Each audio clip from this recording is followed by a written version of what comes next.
Yo, what's up, everybody? This is Toby. Welcome to the podcast. If you're a new listener, welcome. I'm going to give a big shout out to my day ones for the past 6 years, my subscribers, my listeners. I appreciate people who talk about this podcast, who share this podcast, who support this podcast, who write reviews for this podcast. Really appreciate all your support.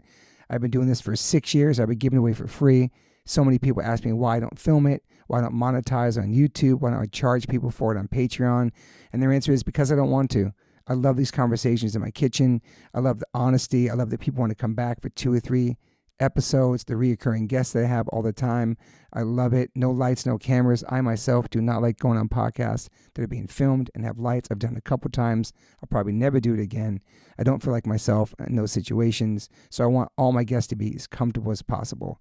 I do have sponsors. The sponsors keep my shit going. They keep it alive. But I will never interrupt a conversation with an ad in the middle of it. People do that all the time, and I will never interrupt the flow of a conversation. So don't worry about that. But I do have amazing sponsors who I align myself with, who the products that I use on a daily basis. I've turned down so much money for sponsors that want to be part of this podcast with companies I've never tried or didn't align with. I'm very picky about who I have on my sponsors and have on this podcast. That being said, check out the sponsors. Joe, cue up the music. Since 1987, Rockabilia has been around doing officially licensed merch. No bootlegs from all the artists that I freaking love, from pop to hip hop to rock to hardcore to punk. Over 500,000 items on this website, independently owned, operated in the USA. Custom limited collabs drop every month exclusively on this website from visual artists and tattoo artists. We have so many bands that I love and artists that I love, from Gaga to Blink, Katy Perry, Bad Brains, Beastie Boys, De La, Tribe Called Quest, 50 Cent, Billy, Deftones, Dead Kennedys, DMX, Dr. Dre, Eric B. and Rakim, Goo Goo Dolls, Hall & Oates, Wu-Tang, U2, Snoop, TSO, and Paramore. Those is to name a few of all my favorite bands that are on this website. I've owned t-shirts from all those artists throughout my life. Now I know to go here only. All officially licensed merchandise. Check out Rockabilia Instagram. Also go to rockabilia.com and use my code OLLC10 and get 10% off. That's rockabilia.com. Use my code OLLC10 and get 10% off your purchases. Thank you to Rockabilia for being our new sponsor. Welcome to OLLC fam. As we get older, we start paying attention to what we put in our bodies. I personally have been listening to my body since I was 18 when I went vegan. I've always been focused on my health. It's super important, mental and physical health. But it's really important for people who are just starting to get more healthy and trying to step up their life. Doing your homework, reading the labels, researching and verifying everything that's quality. It's part of the game these days. That's why I started drinking AG1s.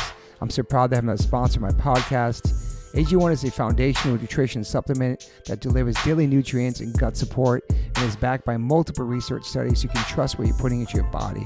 We're all so busy these days, so just store a pack of AG1 in the morning into a cup of water and shake it up and drink it. I love the way it tastes. I do it every single morning. It's part of my routine.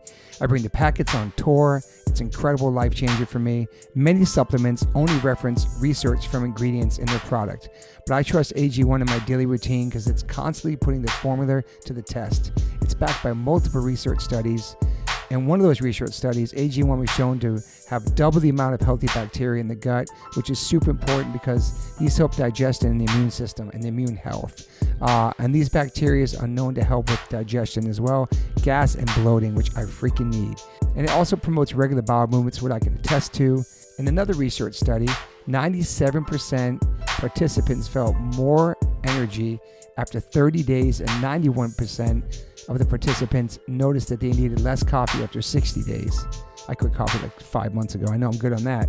But AG1 is packed with a variety of nutrient-dense ingredients and is the perfect complement to my healthy diet. I drink it because I know it's going to work and it gives me a peace of mind covering all my nutrition bases for the day. In fact, I trust it so much, that's why I'm spreading the word about it. That's why it sponsors my podcast. Thanks to Angie Huberman for turning me on to AG1s, connecting me with them, and now they're part of my podcast. It's so easy and satisfying to start your day with AG1s. Try AG1 and get a free 1-year supply of the vitamin D3K2 and 5 free AG1 travel packs with your purchase at drinkag1.com/OLLC. That's drinkag1.com/OLLC. It's never been a better time to focus on your health and wellness and get back on track, man.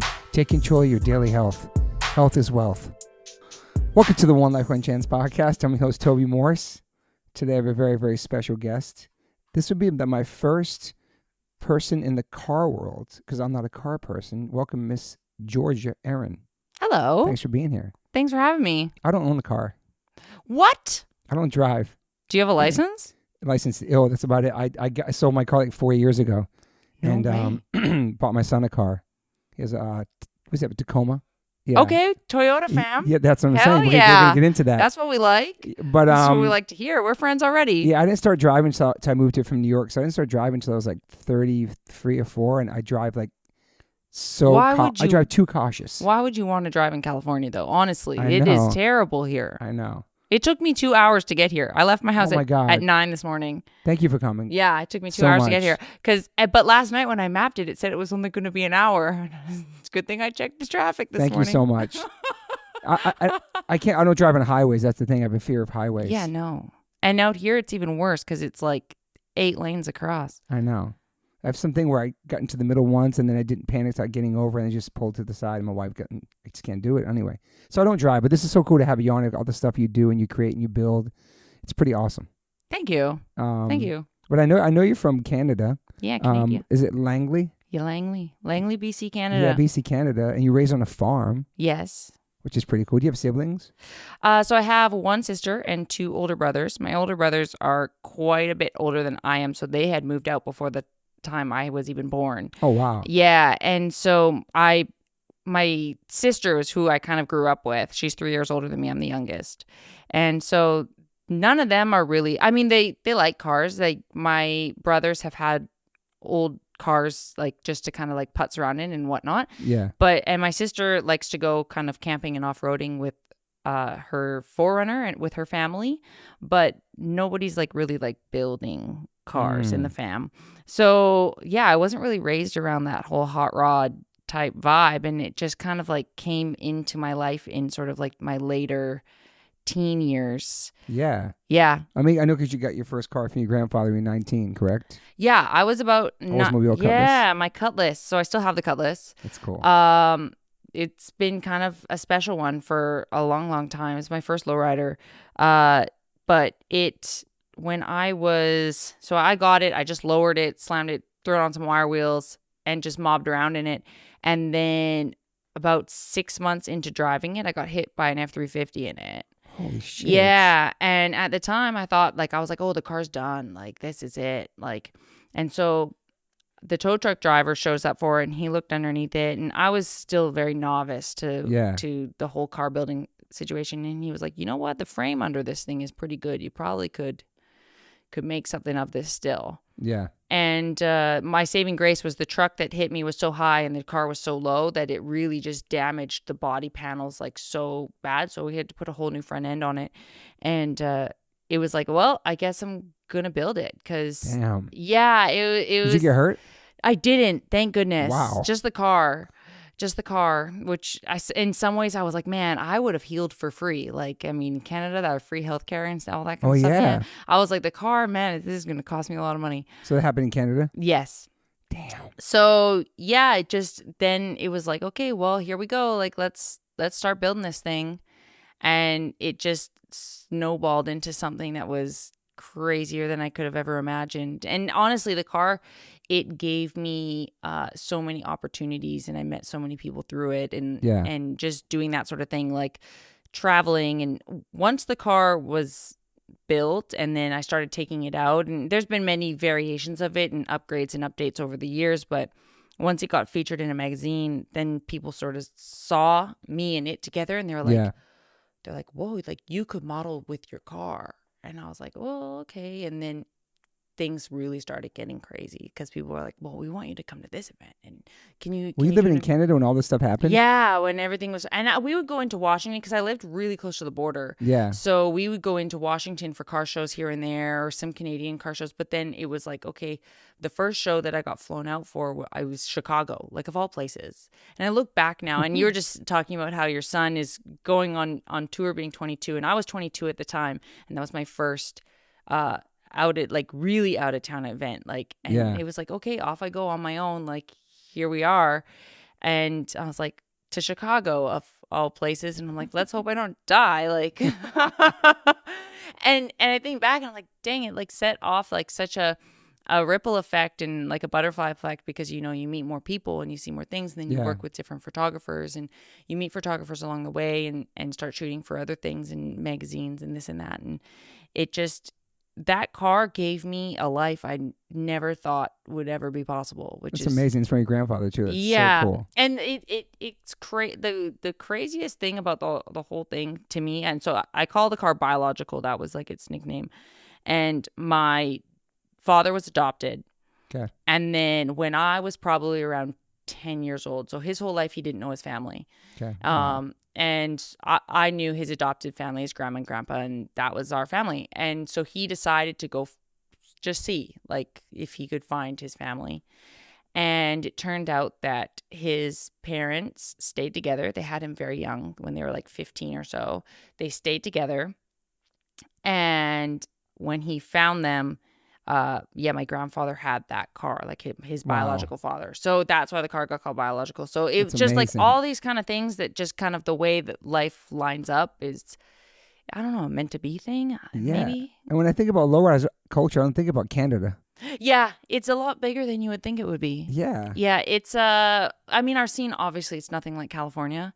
Out here it's insane. Like there's something every single weekend and multiple events. Like I think one time when I came down here at first, we went to like 4 or 5 different events in one weekend, just because. Yeah. And there's so much of it and none of it's lacking. Like everything is popping. Like there is stuff going on, and no lack of vehicles. But yeah, up there we'll have like our monthly car show and then our little cruise nights here and there. But you get about 100 cars, 50 cars sometimes that show up, and they all cruise together and have a good time, and you get a lot more of a mix of a scene. Like out here, things in the car communities are very separated. So you'll have truck stuff, you'll have car stuff, you'll have hot rod stuff, whereas up there you'll get everybody comes together in one. So that's cool. That was like a very big change for me when I came down here, because I was like, why isn't everybody just hanging out together? Like, Yeah. Like, why is everything so separate? But there's just so much of it out here that everything doesn't have to be together, which is wild. It's interesting. You see the Japanese culture too of lowriders. It's insane, man. Crazy what they do out there. It looks like Los Angeles out there. It's crazy. Yeah. And they've really taken a lot of like styles and trends, and then they'll innovate it in their own way too, and come up with stuff that maybe we haven't even thought of. And their attention to detail and quality of fit and finish is just like no other. So, have you been out there? I haven't yet. No, I was going through immigration, and I finally am not 100% done with it, but at a point where I'm allowed to leave the country. Nice. I was stuck. Congrats. That's a little scary. It is very scary. It was hard not being able to go home or anything like that. And so, there was a couple opportunities for me to go to Japan, and I wasn't able to go, which was... How long have you been stuck here for? I was stuck here for 3.5 years. Wow. I got to go home for the first time in March. That's nice. Which was really nice to be able to like go stand in my parents' living room and, see the family. And it was rough, not gonna lie. It was really rough. I'm glad you worked it out. Yeah, it finally got to a place. It's just time and time and stress. It's real though. It's real. It's really real. going on. It's scary. Yeah. A little bit. But anyways. Well, how was it growing up on a farm before the car world? That was everything to me. That was everything, honestly. I was kind of a weird kid in high school. So I was, it's funny. Going back to cars, but there was a car show at my local high school that I ended up taking my car to years later. And the art teacher came up and was like, man, you were our first goth kid. I love that. And that's fucking funny. And so, but I would come home from school and I would, take my black lipstick off and wash my face and then go out and, shovel shit in the barns. That's right. Like amazing. And dude. so, but I think it really taught me this work ethic of and responsibility, and kept my head straight. Like never did drugs, never wanted to party or anything like that. And I really, think that being on the farm and the horses really contributed to that, because something other than myself, needed me. Yeah. And, the horses weren't going to feed themselves at 6 a.m. and things like that. So, before school, getting up and going out into the barn, feed the horses, get everything sorted for the day. And then, off you go to school. And then, come home and there's things to do. You got to exercise horses and all that kind of stuff. So just that sort of thing. Like, we weren't a farm that was like a working farm that, raised livestock or anything like that. But we were a hobby farm more than anything on 5 acres. And and having that space. So in coming to California, I'm like, why is everybody living so close to one another? Like, it's true. 5 acres, that's amazing. Yeah. Yeah, cows, chickens, pigs, everything, horses. Horses mainly. Yeah. And then, we had chickens. We had rabbits at one time. Like, there was always the dogs running around. There is just all of it. You'd have a garden and you could grow vegetables and all that kind of stuff. And, being a kid that you'd run around outside with no shoes on and just live your life. And I feel like that was like such a great way to grow up. Like, looking back, it's totally different than what you see just even here living in California for the last 3.5 years, like how different people live in comparison. Not that like I was, having to make a fire to make food every night or anything like that. Like, but like or killing your own food. That sort of thing. But yeah, it just definitely was. I feel like it was just set me up to have a clear head, and like have values in, being connected with nature and, appreciating being outside and appreciating. And there's responsibilities too at a young age. Yeah. Waking up at 5 or 6 in the morning, Yeah, for sure. What kind of goth music were you into? What were you listening to? Oh my gosh. I was all over the Cure, obviously. No. Yeah, The Cure. You know what? I had a real at that time, like Marilyn Manson was a thing, right? Huge. So Marilyn Manson and me were best friends. Like, so Marilyn Manson was the thing. My parents were not happy. Of course not. He was shocking and crazy. Man. There was he was wild, your Marilyn Manson. Yeah, dude. I remember I had a Marilyn Manson poster that I went and I got at the mall and I put it up in my room. And my mom was so mad. She went in and she tore it down. And then my dad felt kind of bad for me. So he tried to put it back up, but it was all torn. It was a whole thing. But you were a good kid, so they weren't really worried about you doing. I think that they were just stressed because I was the youngest and I was the only one that had been like this. Yeah. Like my sister was kind of more on the preppy side. Yeah. My brothers were kind of straight and narrow. And so black sheep. I was the black sheep of the family. Like my hair was long and black. I painted my face white every day and I had my white contacts and I had black lipstick and the whole thing. I had an English teacher that was like, I cannot even look at you. Like, and I had this, I would, because we were in such a rural area, I had the school bus would come and pick me up at the end of our driveway to go to school every day. So I had this thing where I didn't want to stress my mom out too bad. So I'd put my black lipstick on every day on the school bus. And then on the way home from school, I would wipe my black lipstick off. So I would come home and not look so aggressive. Like my face was still white and my eyeballs were still white. And, I Sharpied off. I Sharpied my eyebrows on because I would shave my eyebrows off. Like it was like, I was a whole thing. How old are you then? I was probably like 15. That's amazing. I was 15. Yeah. Did you have a crew at school that like the same kind of goth crew? No, I was like the only one. There was like the little misfit kids that would hang out in the smoke pit or whatever. But here and there, I ended up like, I would ditch school all the time. Like I really put my effort into art class and then the other stuff I was like not interested in, like it, and not that I was bad at it because I could get by on a test and I would still pass and whatever. Your grades were good. Yeah, but I just didn't want to put the effort in. So I would skip school or there was a few times where I would walk through the front doors like I was going to school and then I would turn around, get on a bus, go downtown Vancouver, and then hang out. There was a place called the Rock Shop in downtown Vancouver, and I could get like a bullet belt or like a spiked this or that, and then I would make sure I would get back on. There's a SkyTrain in Vancouver, so you get on the SkyTrain, hit the bus, get back on the bus to get back to Langley, rural Langley, and so I could get back onto the school bus by the end of the school day, so I could get home. It was a mission. It was a super mission. But it was like, I was like, I don't want to be at school. I want to do weird, I don't know. You like shopping. You like getting in trouble. Just going shopping. Yeah, it was just, but I would just do it by myself. Like I was always kind of a bit of a loner. Damn. And so, yeah, I just that's what I did. Were your parents strict about your grades and stuff like that, or? No, they just like wanted me to do what I was supposed to do. Yeah. They weren't really hard on me. My sister was a straight A student, and so I felt in some ways probably that made me feel like I'm not going to be able to compete with that. So why am I going to try and compete with that? Like that's not my thing. Like so yeah, I just stuck to being like a weird art kid, and I always got 100% in art, like do all the thing.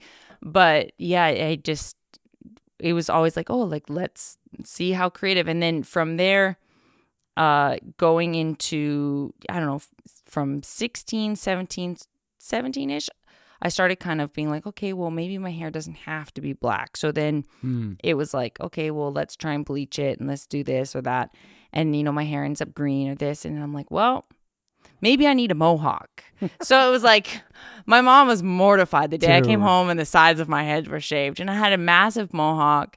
That is incredible. And you got a photo somewhere? I do somewhere. Sick. I'll pull it up for you. Sick. And are you going to shows too, like concerts or here and there, but not really? Yeah, what shows are around them? Like everything would be like downtown Vancouver. Yeah. And it was like, okay, so then convincing my parents to give me a ride to a show, like yeah. And like, who are you going with? Oh, probably these people. But they're like, who are these people? Like, they're like, those aren't your high school friend. Like, because I was a bit of a loner. So they're like, we're not going to take you by yourself. My first concert I went to was a band called From First to Last. Yes. And which is now Skrillex. Yes. Which is wild. Yeah. So they were playing at a little teeny spot called the Croatian Cultural Center in Vancouver, and it's just sounds about right. Yeah, it's a teeny little spot, and that was the first show that I went to. That's wild. He was like on Epitaph. He was on the Warped Tour. Yeah, that's wild, man. Who is now Skrillex. Yeah. For listeners, yeah, he had a crazy like kind of screamo kind of punk band, I guess. Yeah. Yeah. Yeah, From First to Last. That's wild, man. Nobody's ever mentioned him on the podcast, man, but I know that name. That's wild, dude. There you go. So that's your first show. Yeah, that was the first show I went to. Were you a fan of that band? That's why you went? You just a random show you went to? No, it was just a random show I went to. Wow. Just a random show. Then you started going to shows after. Like, what was your first kind of big concert? I did go to Marilyn Manson. Okay, that's I did. Huge. Okay, so the story of going to Marilyn Manson was hilarious. So we had our school had a videography class. Yeah. And so that was also my homeroom class. And the teacher there, he was great. He kind of embraced whatever weirdness that I was. I love that. And it's always one teacher. Yeah. And he was like, look, he's like, I know you're into Marilyn Manson. He's like, I can get these pre-sale tickets for you. I'll help you out. Your teacher? Your teacher. Okay. Dude. And he's like, only if your mom says it's okay. And I was like, okay, I'll ask her. So of course, I think it was either that I just told him that she said it was okay, or like I wrote a fraudulent note or something, because I did that too. And I told him like, yeah, it's fine. Like, here's the money. Like, I'll like, no problem. Anyways, my mom was not happy. Damn, the teacher would do that too. Yeah, so she called him up and was like, what the heck are you doing? Wow. And he's like, she told me you said it was okay. This is after the fact? Or? Yeah. Anyways, my dad ended up driving me to Marilyn Manson. Oh my God, your dad's a G. He's like, I wanted to make sure you were safe going there, but this is still inappropriate. Anyways. Who'd you go to the show with? A girl that was like a few years older than me. That's cool. That was into it too. And was it a life-changing concert? Was it amazing? It was just like, holy shit, I'm here. I can't believe that I'm here. It wasn't like, it didn't change my life. Mm-hmm. It was not at the best venue. It was at a place called the Queen Elizabeth Theater. Was it huge though? It was pretty big. Yeah. It's pretty big. Was this Beautiful People era maybe? Yeah. Yeah. Part of the dope show. He had some sick songs, dude. Yeah. So good. But yeah, those were the days. Damn. So what are your goals at that point when you're in school? Like, you thinking about the future or what you want to get into and stuff like that? Or I thought that I was going to just like be an artist. Like, was kind of the vibe. I was like, oh, I'm going to do art. Like, and then maybe, and then I had like maybe I'll be a photographer and like I'll sell art on the side, or like it was like, I just wanted to do something creative. Yeah. And at that point, I really like it. It's funny because even though I would do like weird art in my sketchbooks, but like I did large paintings of horses. And so I sold a couple paintings of the horses and I was like, this is it. Like, I was like, I don't know, 17, and I thought, I was like, okay, like it's working, like can sell some paintings and whatnot. That's awesome. And then I took a wild left turn or whatever, and here we are building cars now. But but in a way, like I feel like the cars, like especially with the lowrider community, it's very art based. Totally. With the way paint is and the way the cars come together and things like that. So taking my sort of like art nerd vibes and then being a part of a community that they kind of just accepted me for who I was. Like, you know, as I kind of grew up and, you know, I shaved my mohawk off. So, you know, kind of that Chelsea cut with just the bangs and shaved head. And then eventually my hair grew out. And I was like, okay, I'm naturally blonde, like a darker blonde. So I was like, I'll just leave it sort of blonde. And, you know, such as life continues on, right? And yeah, it just, here we are now. Like, were you thinking about cars before you got the car from your grandfather at 19? A little bit, but not a lot. Like it more so stemmed from like, you know, you have a boyfriend and you end up going to a car meet and here we are looking at cars. It's always the boyfriend. And, it just got, and then he gave me the opportunity to drive. He had like an old Lincoln that was beside his shop that was insured, and he was like, "Oh, I'm not driving that, but if you want, you can drive it." It was on wire wheels and it was lowered, and I was like, "Okay." Like, sure. And then I drove it and I was like, this is it. Like, I need to do this. What was the first car you owned before that? Did you have a car before that? My very, very first car was a 93 GMC pickup truck. Like, it was our farm truck. Nice. We used it to haul the horse trailer. Nice. Like, so off we would go, you know. But, yeah. Damn. So you start getting the cars right out. Are you working when you graduate? Like, I started college or anything? I started working when I was 10. And the farm, but like also on the farm, and then I would go and I would clean barns, and then other people's barns. Barns. There was a barn across the street, like had a big riding school, so I immediately went and got a job over there. Like, I would get up and feed all their horses. They had about 30 horses there, and I'd feed all of them, clean the whole barn, and and that was my weekend job because I would go to school or whatever, and then I worked. I think I was like 12. I worked at a pony parties business, and I would help kids get on the horses, and I would lead them around and whatnot. Damn. And so like I was like hustling when I was young because I knew that I knew how to do the stuff, and there was things that I wanted. Like, I wanted a new saddle for my horse, so my mom was like, "Well, you're gonna have to save for it." So it's expensive, right? Horses is expensive. Like, people look at the car stuff and they're like, "Dang, that's expensive," but I'm like, no, like, you have no idea. Yeah. Like, because also like with cars, you can just like, oh, if something goes wrong, I can put this aside and I don't have to worry about it or feed it or anything. Like, a horse is a living being. Like, every day, no matter what, you still got to feed it. You still got to care for it. Something like it hurts its leg, you need to get the vet out. Like, you can't just wait until you have money to help it out, you know? Yeah. Were you competing too in horse races? Yeah. So I rode on the jumper circuit, and then I had some students, and I was riding like, I don't know, 10 horses a day for other people just to, pay my own horse bills. Because by that point I was like 18 and I was showing heavily and competing heavily and whatnot. And doing the jumps, you mean? Like, and so at one point, like when I was fresh out of high school, I thought like that was going to be the end all be all. Like, I was like, you know what? Like I don't know about, like, I like doing the art, but like the horses, it's working. Like, I know what I'm doing. Like, this is kind of where my passion lies. Like, I'm going to probably end up, and I already had some students, so I was like, oh, I'm probably going to end up running a barn and doing that sort of thing. Yeah. Like, and it seemed like it was going to make sense, but realistically, like, there is no money in horses. Like, there's none. Like, you can put tens of thousands into a horse and get 1,000 back. Like, you know what I mean? Like, you're not getting anything out of it. Like, they say if you want to be a millionaire with horses, you start with 10 mil and you work your way down to 1. Because they'll just suck you dry. Yeah. And even competitive horse racing is probably not a lot of money either. No, because okay, so when you get up into the larger classes and stuff where there is there is a bigger, grand prize money. Yeah. The amount of money that it takes to get you there, and then they take, like, say it's $100,000 class, your top 6 are going to split that $100K. Yeah. So first might only get, I don't know, $30K of it, but you're riding a horse that's worth $500K. Yeah. Wow. So it's like $30K means nothing. You know what I mean? Fuck. Yeah, it's crazy. It's absolutely insane. So yeah, I think that in some regard, because people look at like the truck that I just built or something, and they're like, how do you afford to do this? I'm like, because I learned how to save my money and be frugal and have that responsibility from such a young age of like working with the horses. I feel like it really set me up to like know how to like drive for what you want, you know? Cause and the work ethic too, at a young age you started. Yeah. So that's how you make your money when you get out of school. You're doing the horse stuff, everything. Doing horses. Right? Yeah. Horses. No college, right? No college. Are you living at home to like what age? So I was at home until I was about 19. And then when I started, like the car stuff came in, I started modeling. My parents Modeling too, were unhappy about the modeling and they were like, you're out. So why are they unhappy with the modeling? What kind? Just normal modeling, right? Because it was like sexier and stuff like that. And okay. my mom and dad were like, absolutely no.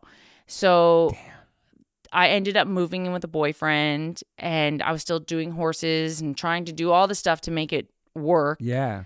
And then, it just, and then that's when cars started really coming in. And I felt like with cars too, it was able to sort of fill this void that the horses, like of the horses, because I was still able to go to car shows and, you know, have a weekend thing. Yeah. And like, not that I care about car show awards, but like compete in a sense, like it felt that horse show vibe for me. Yeah. Where it was something, but it just a little bit different. So yeah. But how fast you're competing and building cars and pretty fast when you start getting into it? Yeah. So like I'm an all in or an all out person. Okay. Like 100%. Okay. Like I'm like when things, if I'm into something, like it is all the way. Yeah.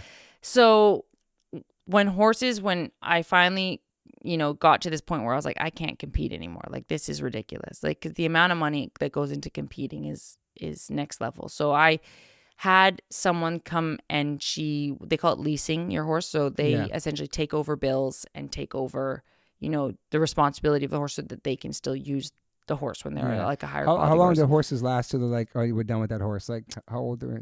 Horses live until about 30. Okay. So, and they're usually rideable from like, you start training them to ride from like 3 or 4. Wow. So, but they're in their prime years at around, I want to say 10. Okay.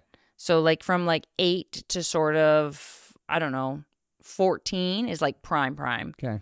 So, that's also the other thing. Like that's when they age out, it's hard because you have to retire, but that's still a bill that you're paying too. Because you can't just throw away a horse. Like, and you see that it's so sad in horse racing. The horse racing industry is really terrible.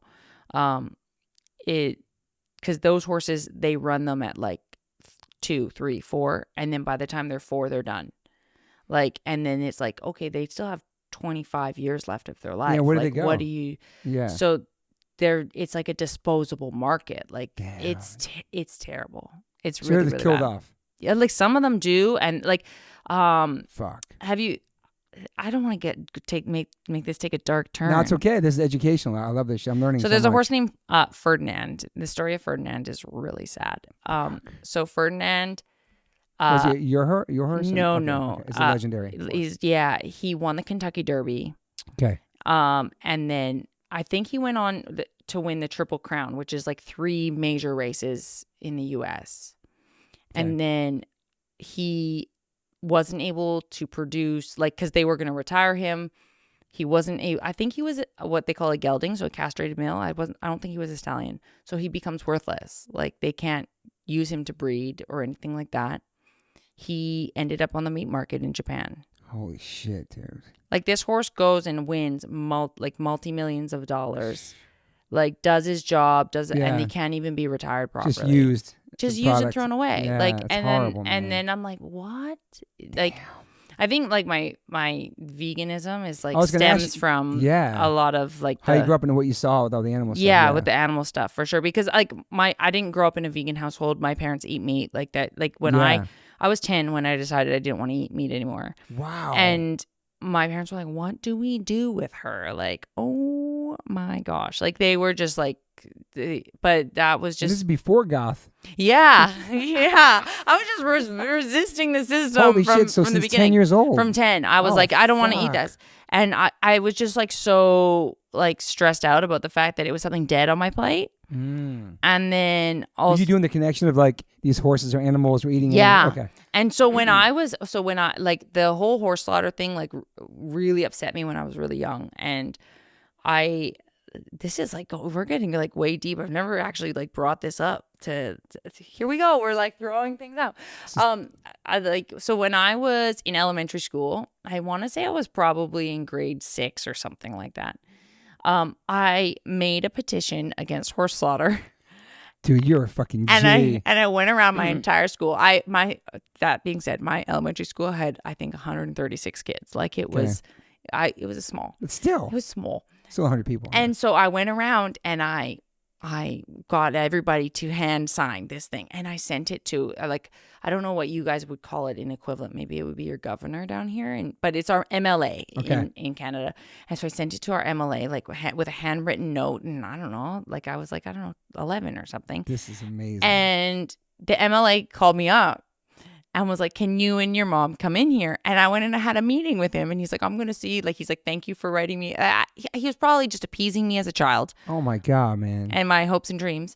But I didn't want any more horses to be killed with horse slaughter in Canada. And so, anyway. That is fucking amazing, dude. Yeah, it was a whole thing. Did anything change? I don't know. Okay. Yeah. To be honest, I have no idea. Damn. But like that was the beginning of my animal rights activism. I love it.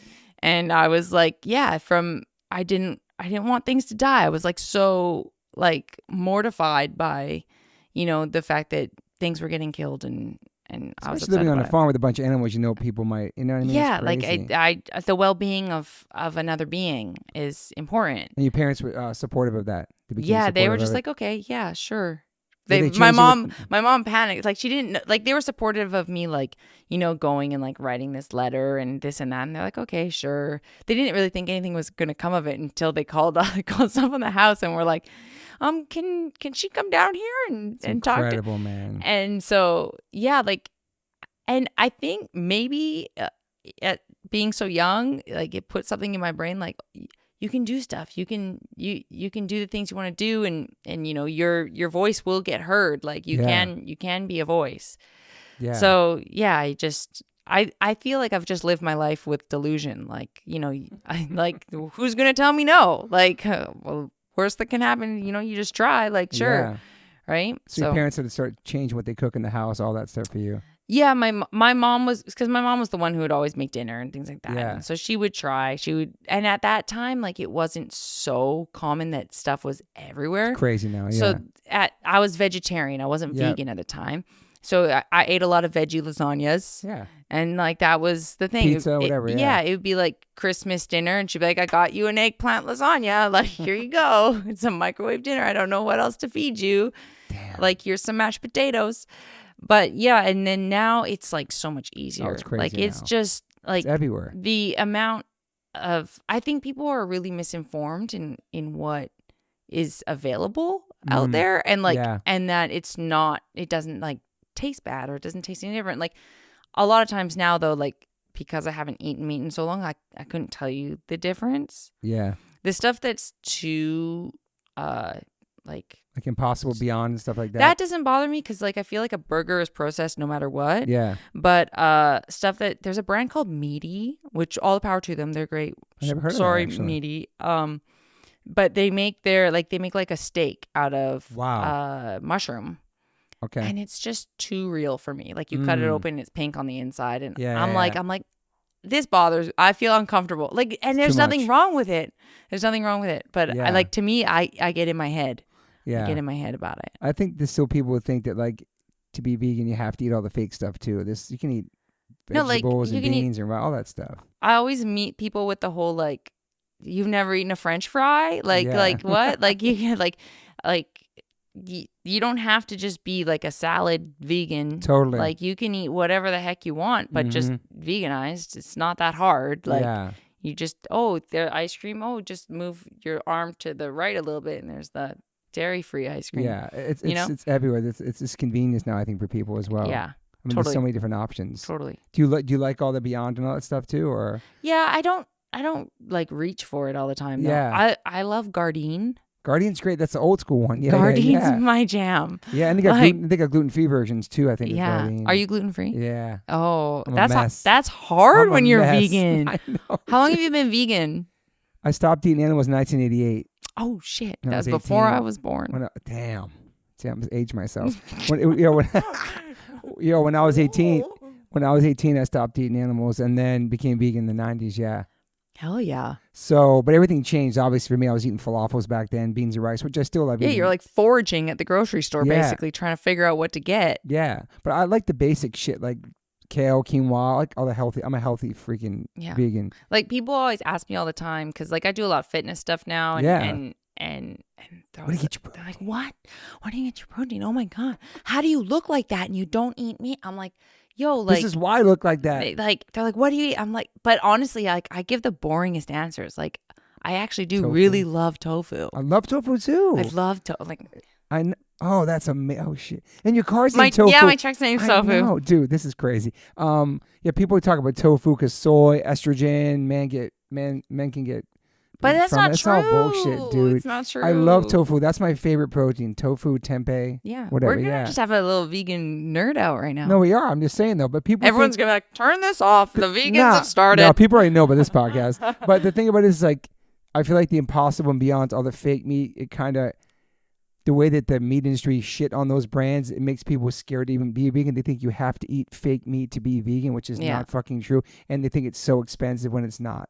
Yeah. Just buy vegetables and tofu and rice and beans. And it's honestly so cheap. Like if I go to the grocery store and I literally just hit the produce section and grab some tofu, like it's like the cheapest grocery bill it is of all time. Do you cook a lot at home? Yeah. Okay. That's what I prefer, honestly. Like, yeah, going out is great and all, and that was a big change in coming to the U.S. is like everybody eats out here all the time. They do. Everyone lives their life in a drive-through lineup. Like it's, whereas that's like so the opposite in Canada. Yeah. Like, yeah, of course, you go out to eat and there's nice restaurants and all this stuff. And there is still fast food. We have all the same fast food, but like it doesn't line up like down here. Like it's not like, I was like, dang, like every corner, like it's crazy. Fast food everywhere, man. But you know what drives me crazy is maybe you get this question too, is when you have something that's vegan, people go, what's in it? Yeah. And I'm like, do you know what's in what you're eating? They don't. Like, why do I need to list ingredients for you right now? Hormones pumped into the cow. You don't know anything about it. I'm like, you don't know where your food is coming from. Well, that's the thing when they said about Impossible. It's too over-processed. But you don't think meat is processed? Yeah, like, come on. Damn. Do you go to Monty's out by you? Here's a Monty's Yeah, there's a Monty's out by. There's 3 of them out here, isn't there? Yeah, there's a bunch. But you got like Viva Vegan out there. My boy lives in IE. I told him we get him in the pod. He's like, we have vegan vatos. Yeah. Bunch of stuff. Yeah. Oh, have you been to Borgitas? No. Is that in Riverside? It's Pomona. The best. Shout out Borgitas. They're probably never going to listen to this, but you never know. It's run by a mom and her daughters. Okay. It's authentic Mexican food. And that's amazing. Unreal. And then they do after hours also from like 8 to 10 or 8 to 11 on the weekends. Yeah. And they'll do like $1 tacos and stuff. Like it's the cheapest That's amazing. place to eat, the best homemade. It's like chorizo or something, chorizo? They make everything in-house. Okay. Like it's so dang good. Yeah. So dang good. Did you inspire anybody in your family to become vegan or plant-based back then or now? No.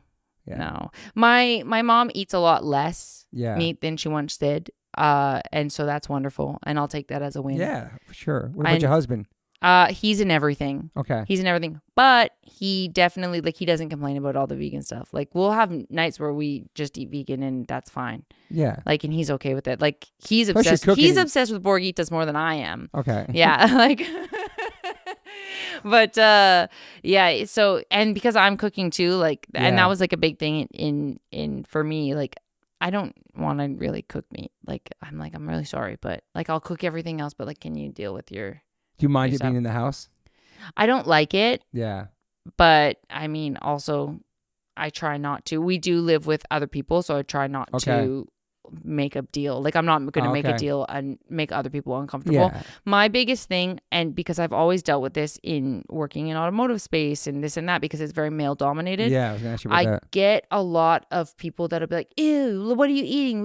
Like, at me. And I'm like, look, like, I'm not saying shit about what you're eating for lunch. Like, don't worry about what I'm eating. I know. Don't worry about it. Yeah. Don't worry about it. Like, I'm not going to worry about you. So you don't worry about me. Yeah. And like, I think it has been like my biggest thing. I'm like, because I usually don't even bring up that I'm vegan because I don't want that stereotype. It's hard to find that about you online, actually. Yeah. Like, I don't try and feed into the stereotype just because I hate getting that resistance. Totally. People hear that word vegan too. And they panic. They do. And they get so weird. But like, if insecure about people ask me about what I eat, I straight up will tell them. Yeah. Like, I don't hide it, but I don't make it like the center of everything, because also I just don't want to. I don't like. It's going back to what's in it? I know. Like, I don't. When I saw your truck was named TOFU, I was like, okay, there's something here. And then we looked up last night, and it was something about, you said something about not eating Cheetos because they're not vegan or something like that. Somewhere, maybe. I don't know. Maybe. But online it doesn't say nothing about you. I tell people all the time, because people all the time, they're like, oh, you named your truck tofu because you're so vegan. And I was like, okay, yes. But also, not everybody likes tofu, which is the truck. Not everybody likes it. It's built for me and not for anyone. And then it's also TOFU. Oh, I like that. Yeah, so it's a little sassy. You probably had no vegetarian friends when you were 11 in Canada. No, like nobody. Or eating at school. For the most part, for my entire life, like there's been a very lack of. So every time there's a vegan, like when you were like, I'm vegan, and I was like, psyched. No way. I was like, oh man. But imagine going to Canada, living on a farm, being like that young, making that decision, being so. Yeah. And you stayed to it forever since now. You like never you meet again. Wow, it's amazing, dude. Yeah, it's just made that commitment at that young age. And like one track. And my mom always laughs because she says that when I was 2, the first time I had ribs. Yeah. It's a kind of a gross story if you're a vegan. The first time I had ribs. There's 2 stories. The rib story. So I ate more than my dad that night. And so she was like, she thought I was going to be her meat eater child. And then there's another time where we were having breakfast and we had bacon, and I got up on a chair at the family dinner table and held my bacon up and said, "It is so sad this comes from pigs." Wow. And then I sat down and I continued eating. And and so I was like, well, the signs were there. They were there. The signs were there. Wow. So That's fucking amazing. I was just thinking about it when I was young, I guess. Damn. Yeah. So you're in a male-dominated world. Yeah. You know, you're a woman. You're vegan. Yeah, it must be. I just like being like the opposite of anything. I know. I love that. I'll be like, oh, you like me a little bit? Guess what? This is gonna ruin it for you. What is that? There is a lot of females, obviously women involved in the world you're in. Yeah. There's a lot more than people think, because all the time people are like, there's no women in automotive. There's so many cool women in automotive. Like there's so many cool women that are like out there doing it, like whether that be the same stuff I'm doing with lowriding, or it's, in other aspects of motorsport. Like there's so many. And there's just in the last, I want to say even 5 to 10 years, more and more just kind of like popping up, and it's been really cool. It's been super cool. I mean, starting that in Canada, obviously it was probably way more welcoming and more. Yeah. Then you come to Cali, it might be different vibes, or people look at you different, or you know like you have something to prove more. I think out here, it's not as like, it's weird because you would think like small town like would be like a little more cliquey, this and that, and like of course like there's its own little dramas and bullshit, because that's with anywhere.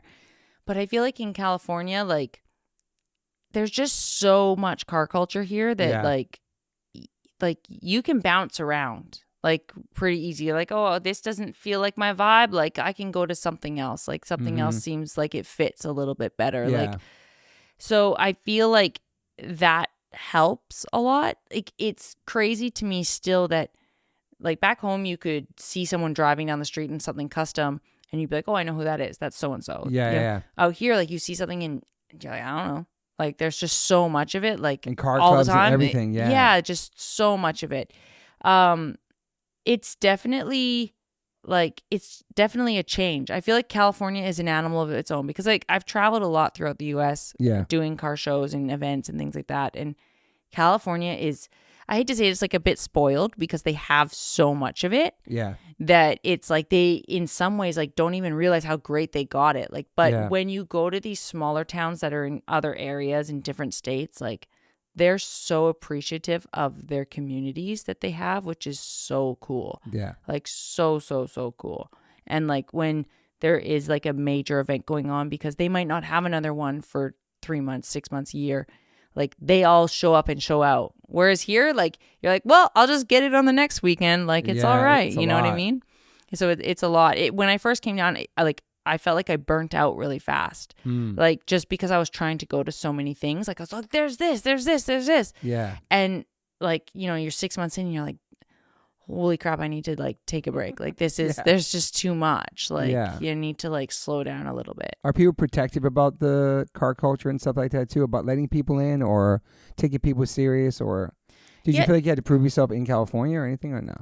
I feel like I had already had like a name for myself. That's cool. So I didn't really get that much because I traveled down here quite a lot.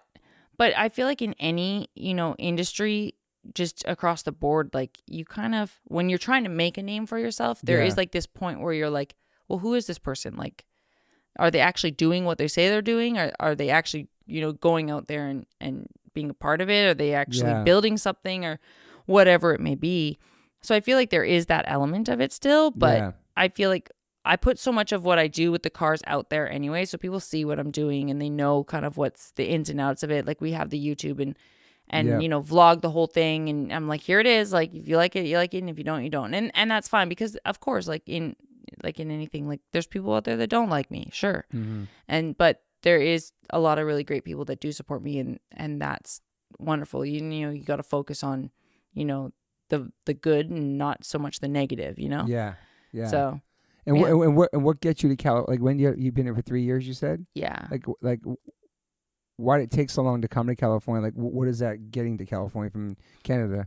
I think I was afraid to leave, for sure. That was like a big one.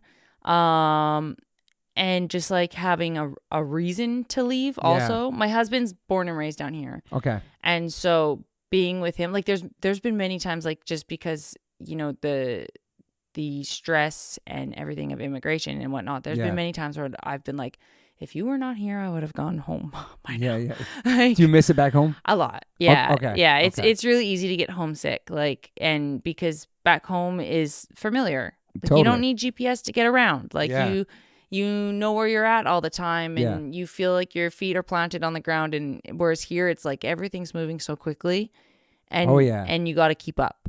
Absolutely. Yeah. And so just the adjustment of all of that,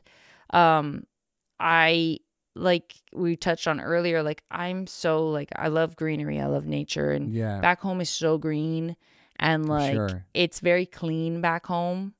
Like everything. And so like that, I miss that sort of element. I miss being able to like go and you could drive back roads and there's nobody there. Like you can just be by yourself. Like I can go to a park and no one's there. Like I'm just me and my dog and off we go and we like go walk some Otis. Go and like walk some trails and whatever. But yeah, being here in California, it's like, man, there's people here everywhere. Yeah, it's a lot. Everywhere you go, there's like you can't get away from it. And so that was a huge adjustment of just like even that feeling of like privacy. Like you're like, whoa, like at where I lived prior, like I could walk into my backyard completely naked and who's going to see me? The sheep next door? Like, the cows? Like, sure.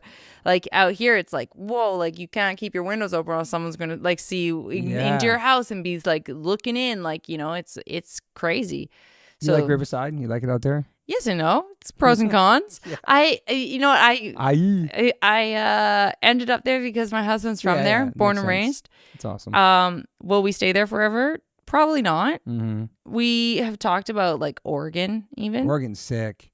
Oregon's really nice. That's like a happy medium, I think. I think so too. Yeah. Like halfway in between California, halfway in between home for me. And it's just like kind of the bottom of Oregon where you're still kind of like close enough to California. Yeah. That's kind of what we've thought in the next, I don't know, 2 to 5 years. We'll see. I don't know. Don't hold me to it. Someone's going to be on here and be like, Georgia's moving. Alert the press. Like, do your parents still have the farm?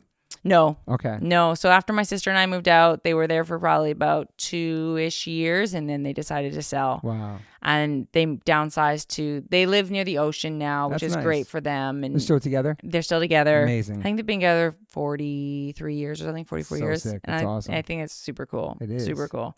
So, yeah. So your YouTube starts popping, obviously, in Canada before you move here. All that stuff starts taking off. Everything's been taken off. Yeah, was taken off in Canada before. And so it definitely like helped the process of just being here. Like being down here made sense because the culture is down here. What I was doing is down here. Yeah, it made sense. It made sense. I mean, when does the YouTube and all that stuff and working with the cars become something where you're making a living?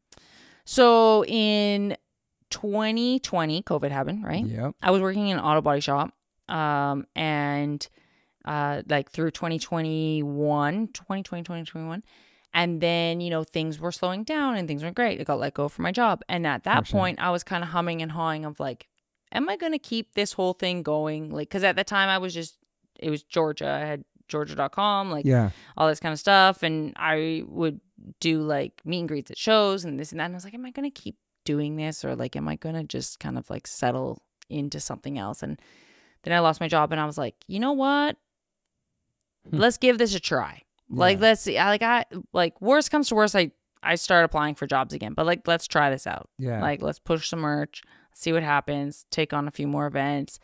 And it started working. And the YouTube was going on while you're working at the shop too? The YouTube was kind of just starting to pick up a little bit. Like, it not as much. Like, just a little bit here and there. Like, just, sprinkled in. But, like, for what I had time for. And I was like, okay, well, we'll give it a go. Like, see how it is. And, like, the social media stuff and whatnot. And I was like, well, like, worst comes to worst. Like, I just start applying for jobs, and I go, like, I know this industry, I can find a job in this industry anyways. So it started working. And then I came down in 2021 when the borders opened, because the borders shut down for COVID. Yeah. And so when the borders reopened, I had a whole bunch of people, like the events, write letters for me so that I could go and cross the border, like have a reason. Yeah. And basically, like, I went to the airport and it was like dead. I've never seen. It was like imagine not a single soul at LAX. Like, it was the weirdest thing I've ever seen in my life.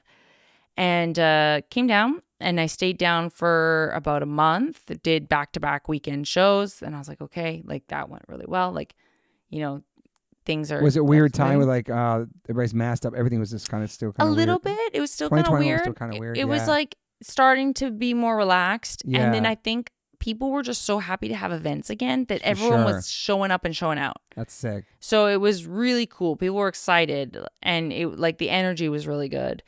And so then went home, and then they're like, okay, come back out for, a couple months. So I came back that was like July, August. So I came back end of September all the way through till like December.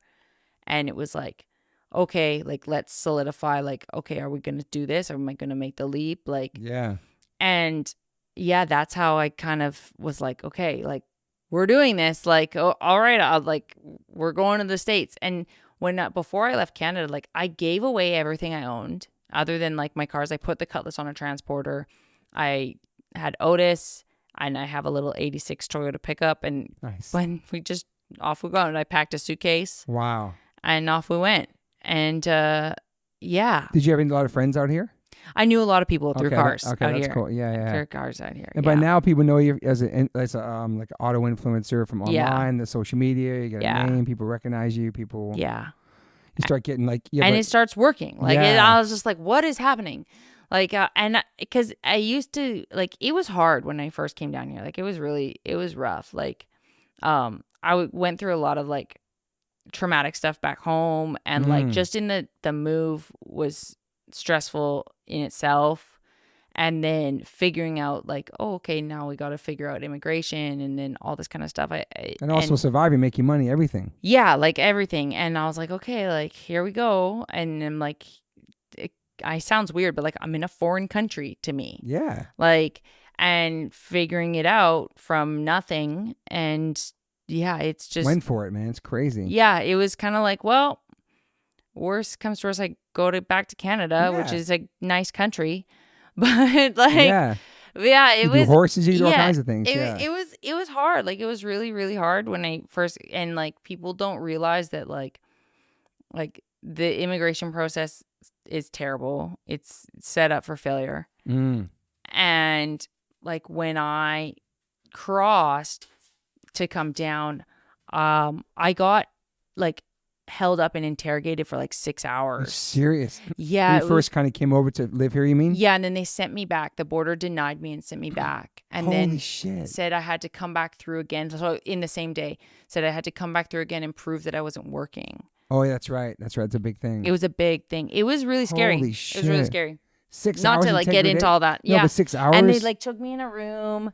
That shit's real, dude. Yeah, they took me in a room and then they had someone typing everything I said on a computer and like the whole thing. And so when we were going through scary. It was really scary. It was really scary. And they had Otis like locked in a little cage.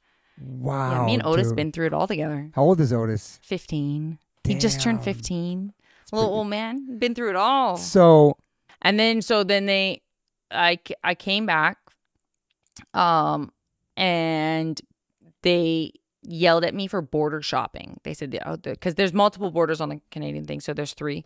And you said border hopping or shopping? shopping, they call it border shopping. So if one denies you, you go to another one. Wow, dude. You know that? Okay, that's okay. And so then they yelled at me for that, took me aside again, and like went through my truck again. The whole, like they did the entire thing again, pulled everything out of the truck, went through that. Worse. It was dude. insane. It's the hardest insane. border to cross. Being in a van with merchandise. It's people. We dread going to the Canadian border. Every single person listening that's in the band that may know that. Now it's so nice to fly in because you have those machines. You just scan your passport. Yes. Flying there is so sick right now. Yes. I couldn't believe it. So I hadn't been returned to Canada since all of this. Yeah. And I had been down here and dealing with my immigration and like all those paper, like, so they give you a print off of everything that happened. Yeah. Because they wrote up a thing that they were going to ban me from the States. And then they decided against it and said I could try again, but I have to prove I'm not working and this and that. And so they wrote up a thing, and then basically I hadn't crossed since. And so my first trip back in March, I was like so gosh darn nervous. I don't know if I can swear on this You can too swear much. on this shit. God damn it. You were shook. I was shook. Yeah, I was like so nervous crossing just because of how the experience had been. I was so nervous. And they were like, "What are you here for?" "Oh, I'm visiting my parents." "Okay, cool." Like, I showed them my green card. Like, okay, cool. And have a good time. Like, and I was like, oh my God. Such a relief. Dude, I hate going to the border shit, do the customs shit. And then I spent like the entire trip just being like, I can't believe I'm here right now. I cannot believe I'm here right now. Like, oh my gosh. Like, yeah. But now it's all good. Now it's all good. I mean, however, like with everything that's going on in the world right now, and it being kind of scary, like really scary. I was supposed to go home again this month, and we're just going to kind of wait it out just to be safe. Then just because I don't need any extra interrogations right now. Yeah. So this is 2021. You're in America at this point, right? 2020. I was coming down for I came down for a few trips in 2021, and then I officially moved in like the first week of January 2022. Yeah. Then 2022, you got that Lowrider magazine history. Oh, you're a model and you have a car featured in the episode. So many things. So many things. April 2022. Yeah. So that's sick, by the way. Congrats on that. Thank you. Yeah, there's been a lot of stuff. Like it's been kind of crazy. So the first time I shot for Lowrider was in 2014. I had come down for an event in Vegas, and that was kind of like, so I shot for them as like a model, and then I was awesome. Like, oh, I'm gonna call my modeling career quits after that. I was like, I got into the magazine. Like, hell yeah, I'm done. Like, I don't have to do this anymore. Yeah. And that's when things got a little bit crazy, and they were like, okay, well, now that you did that, cool. Like, let's do all sorts of other, like you should go here and you should come to there. And like, I was like, okay, like, that's awesome. Just follow the path, I guess. Yeah. Yeah. But then, but being there both, right? You had a car in there too, right? Correct? Yeah. And you in the same thing. Yeah. And that's never happened before, supposedly. Okay, so here's the thing. I was on another podcast. This is the dirt. So I was on another podcast. The photographer shot me in and the car, because I brought the car down here in 2017. Yeah. Shot us then. came out in 2018. And the photographer who was tied in with Lowrider magazine said, I was the first and only model that had gone on to have her car and her as a feature in the magazine. Gotcha. And that was like a whole thing. And then they took girls out of the magazine, and that was the end of that. And I was like, oh, that's sick. Like that's pretty rad. Then I did a podcast, and it came up, and it got posted on the internet. And this girl from back east, I guess, that was shot and had a feature in the magazine back in the, I don't know, 80s, 90s, 2000s, like a long time ago. I don't know when. Okay. And her name's Jamie. And shout out to Jamie. Shout out Jamie. I have no problem with you. They were very upset at me. They were very upset because she had done that. How are you supposed to know about the 80s shit, dude? I don't know when this happened. What year were you born? 92. Damn, that's so crazy. And so I had no idea. And at the internet, like, there was people that were very upset. And I was like, I'm so sorry. I didn't mean to step on. Know. Like, I was just going off information that I was told. Yeah.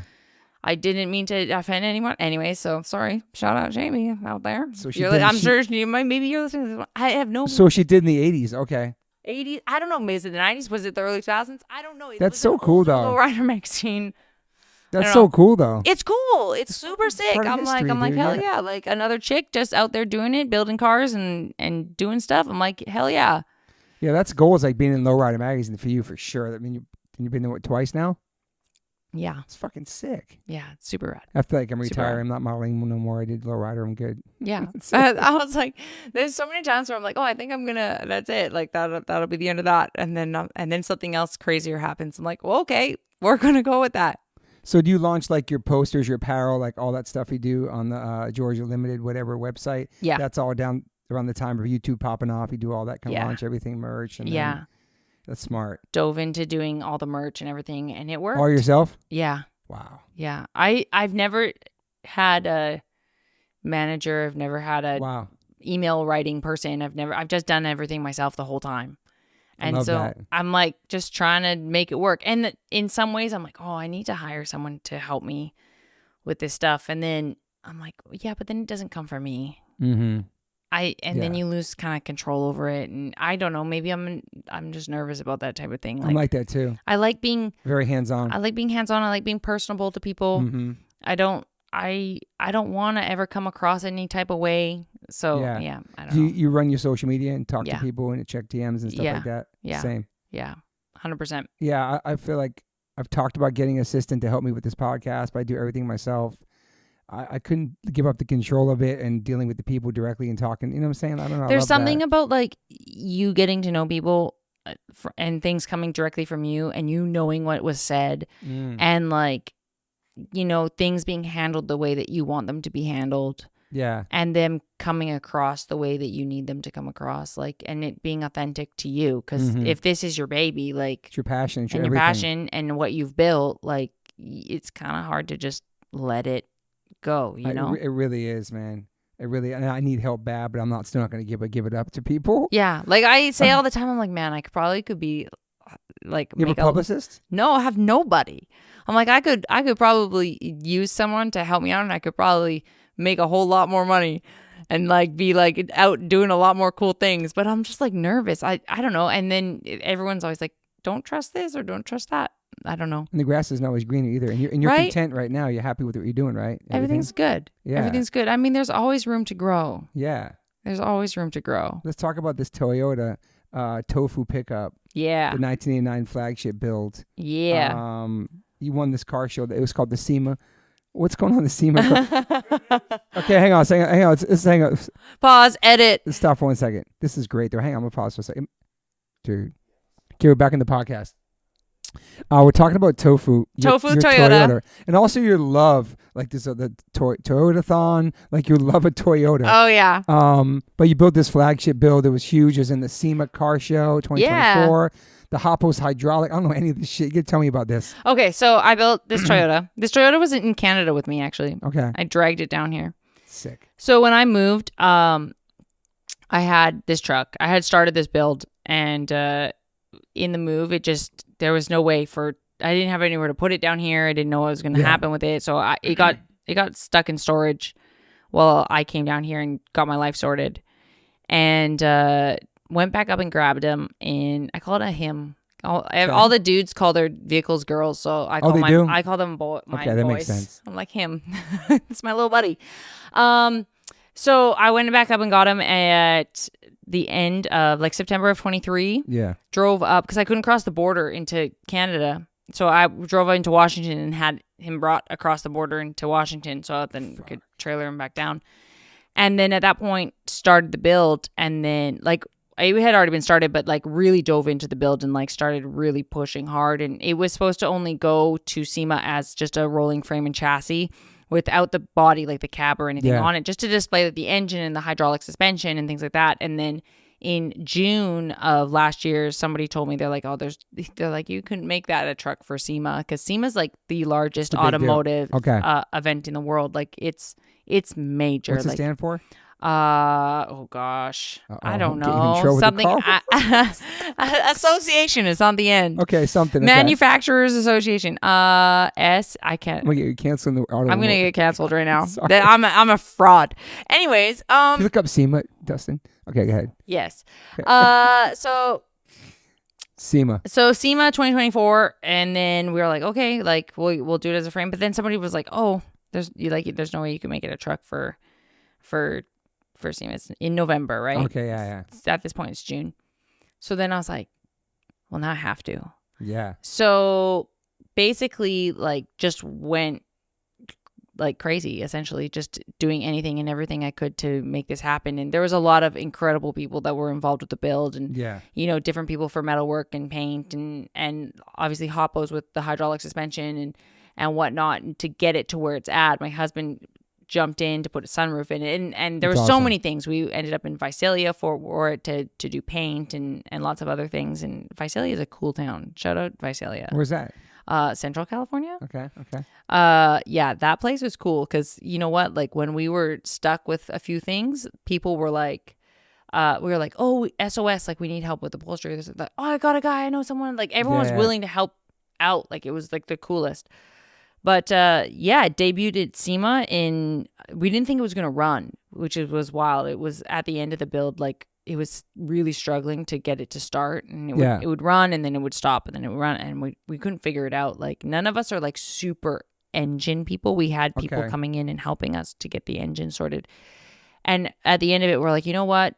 It got farther than we thought. Like it's okay. We can push it in. It'll display in the booth and people can come see it. And then we took it off the trailer once we got to Vegas and rolled it up to the door, and I went to start it, and it started.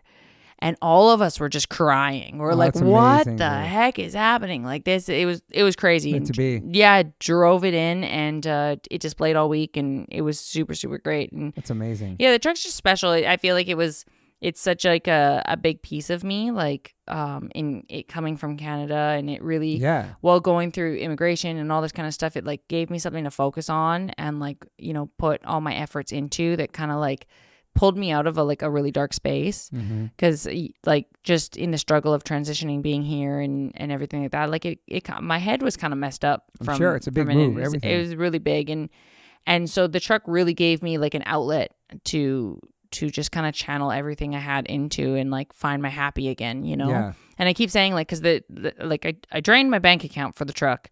And so I keep telling people, I'm like, I'm the poorest I've ever been, but I'm the happiest I've ever been. That's awesome. Which is great. Like, I found peace, and it kind of like settled something in my soul, So you can build a truck from, you can build a whole entire truck. You can do that. I mean, besides the engine, you can build a whole truck. I can mean, do it. Yeah.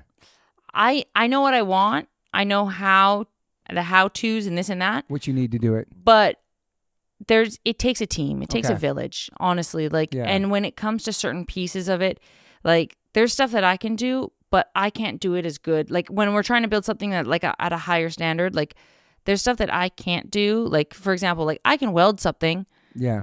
But my welding isn't going to be as good as like Alex from Hoppos, who did a lot of the welding on my frame. He like his welds are beautiful and symmetrical and whatnot. So to have him do that, it made so much more sense to have the quality of the outcome, like of it all. So I tell people all the time, I'm like, oh, if you see like stuff that's been done to it that's like not as good. Like that's me. That's your signature. That's my signature.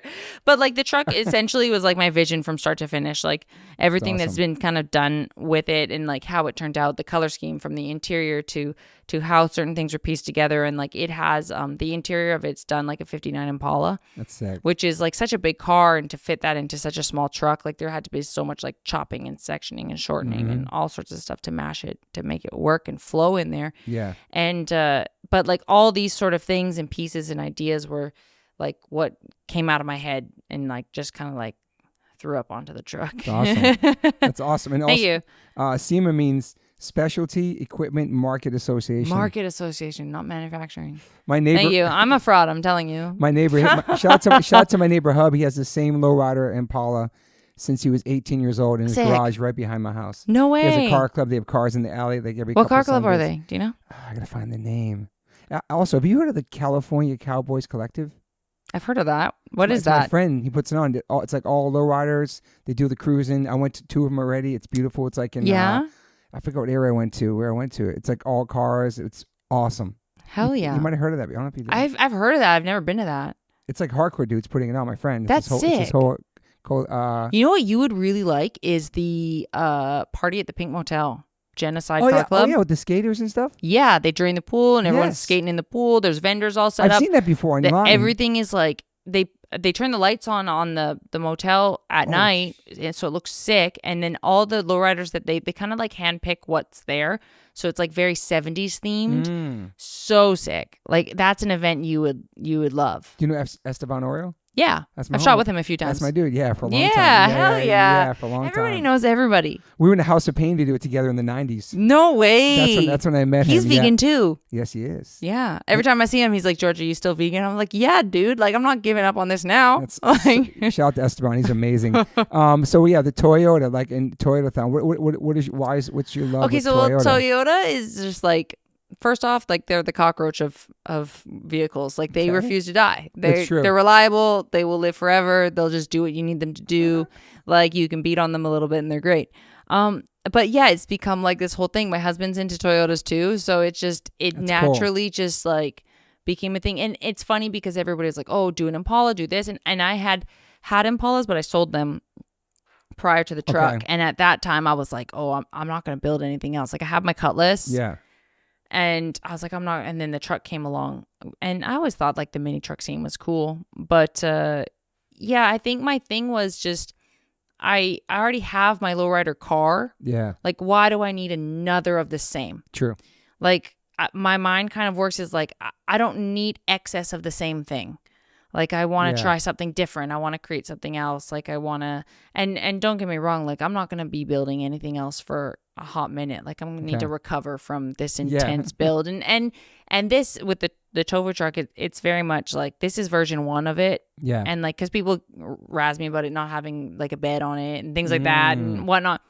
Like this is version 1 of it. So like you're going to see it as it is now. And then 2 years from now, like it and I are going to grow and change together. Like things are going to, get finessed, or maybe it'll get something different with the paint, or like things are going to change. Cause to me, like it kind of all goes back to that art. Like, you're always kind of creating and changing and growing and, as an artist. So how many cars do you have? Okay. For myself personally, 3.5. Okay. I say the half because like we have a Tahoe that we use to tow and this and that, but it's my husband's and mine, so like it's a half. But between the two of us, we have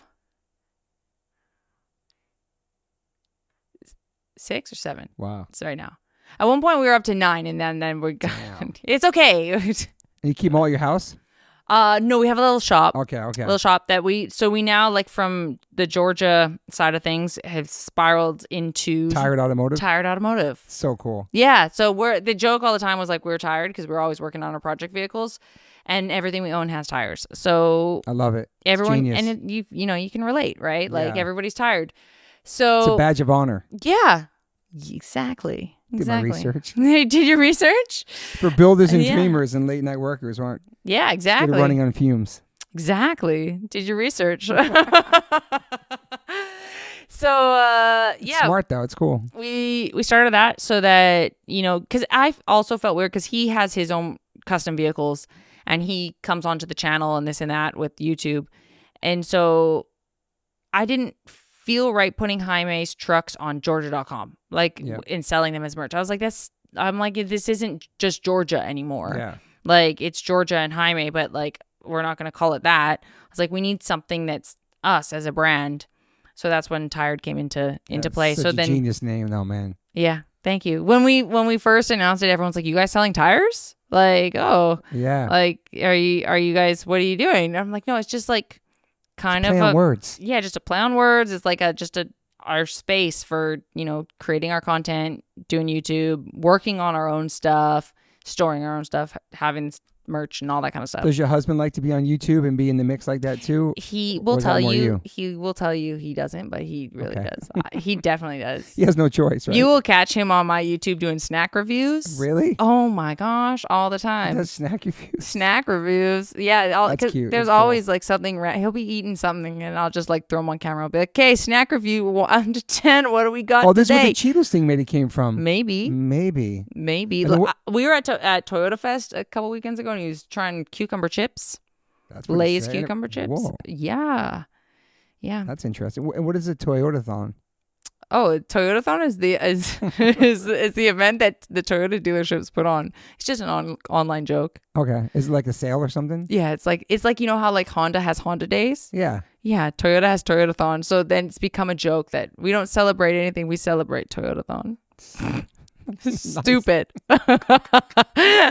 So what is like your everyday now? Like what is this is your career right now, what you're doing? Like online everything. This is how you pay your bills, this is everything. Yeah. Which is wild. Yeah. I mean, if I told my parents back in the day that I would be making money by using the internet and being on social media, that Instagram could be a real job. Yeah, you have like 244 subscribers or something, 244,000 on YouTube, right? And then 742,000 followers on TikTok. You look at you. You got the stats and everything. All the stats, girl. That's legit, right? Yeah. Damn. It's wild, actually. So people, you can make revenue for listeners off of YouTube, all that kind of stuff. And so like, it's when it comes to it, like there's every avenue has its slow moment. So like when YouTube's good, like because Facebook pays now. Same with Facebook pays, Instagram pays, like YouTube pays, TikTok pays. Yeah, actually now that TikTok doesn't pay Canadians, pays Americans. So I recently switched my account to an American account. Good. And now I can monetize my TikTok. So you're monetizing all that, you're doing all that yourself? Yeah, just monetize all of it and then just multiple streams just so that they can all cover the bills, And so for the listeners, how is it where you get money per month from YouTube? Yeah. That's how it works. Okay. Yeah. But it really is what you put in is what you get out. Mm-hmm. Because it's a lot of work. And YouTube is the hardest one. It's the most rewarding, but it is the hardest one. So you have to stay on it. You need to put out a video. Like usually what it likes is when you put out a video on the same day at the same time. So Tuesday. Every day? No, like once a week. Okay. But if you do it every day, it'll pay off. Mm. It will. But keeping up with content and editing and having enough to film for an everyday video, good luck. Like I know a guy that does it. He makes bank on it. But he stays consistent and filming all the time. But he has a guy that's with him all the time, filming everything he does, and he just like they are doing stuff all the time. And I'm like, oh my gosh, like I don't know how he does it. If you hired somebody, I know, maybe I should. Anybody out there want a pro bono, just walking around and filming me on? Because it's just you and your husband filming, right? Yeah. And then I just edit it and throw it up there. And some edits are good and some edits are not good. And it's fine. It's funny because the edits that like I'll spend all this time on an edit and like really like put a lot of effort into it. And I'm like, yeah, this video turned out good this time. It has a good, like, you can see the true beginning, middle, and end. Like it's not a bunch of bullshit. And it'll like not do views. And then you do like a shitty video where you've barely edited it. You clip out a couple like curse words and add in a couple tags for people's Instagrams underneath them. Yeah. And then the video does extremely well. And you're like, what is no rhyme or reason? Yeah.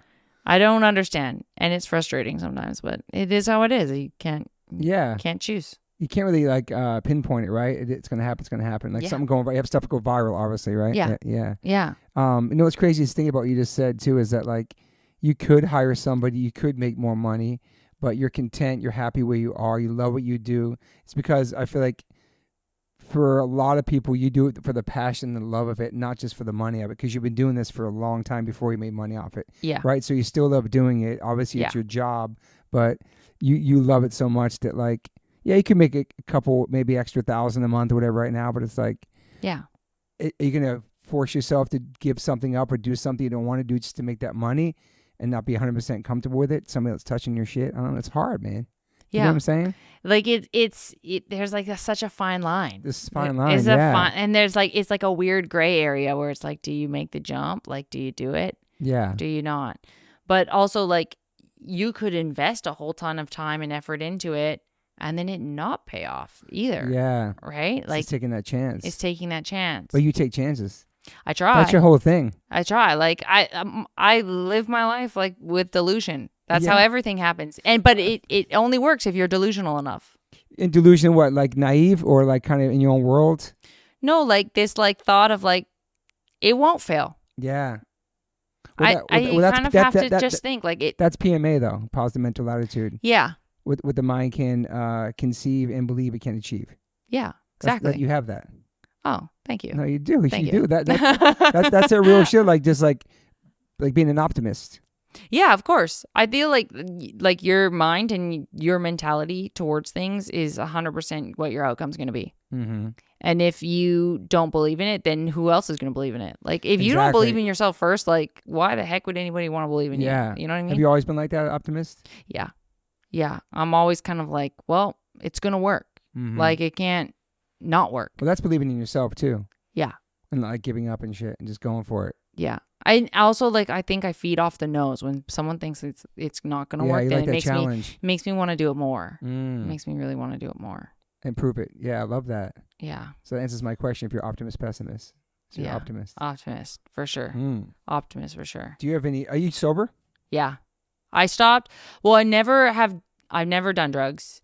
Never tried anything like that? No, never. Never tried weed? No. Sick. Super weird. Everybody's like, what? Like, they're like, oh, like you're into lowriding. Like because they think that that's like something that goes hand in hand, but that's just like stereotype shit. No, but you know what? I think I kind of like get off on the fact that people go, what? No way. Like I really like, it's like when you tell people you haven't seen Star Wars and they're like, no way. Like it's like kind of a vibe. Like when someone's like hyped that you haven't anyways. No, can we stay Star Wars? My son never saw Star Wars, and he almost got beat up for it in school because there was all these Star Wars nerds, and they kept asking him. I was like, "Yo, I've never seen that before." They were so offended he never saw Star Wars. So we watched it, and he was like, "This is so boring. There's no CGI. I can't give a fuck about." Anyway, that's Star Wars.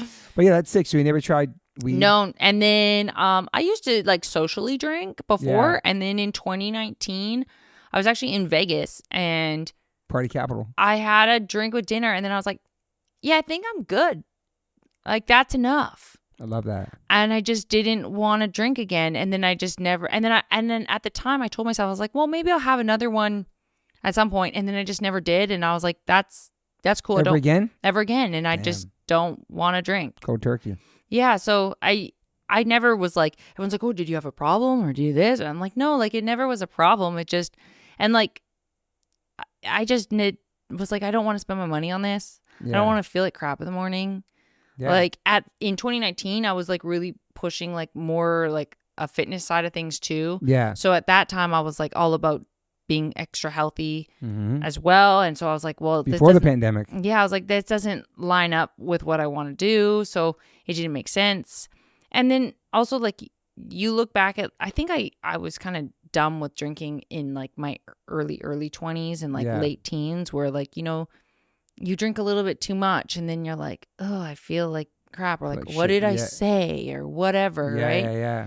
Losing that control. And I was like, I don't like that. Like maybe I'm a control freak for that, but like, I'm like, I don't like that feeling. Mm-hmm. So I was like, no, I'm good.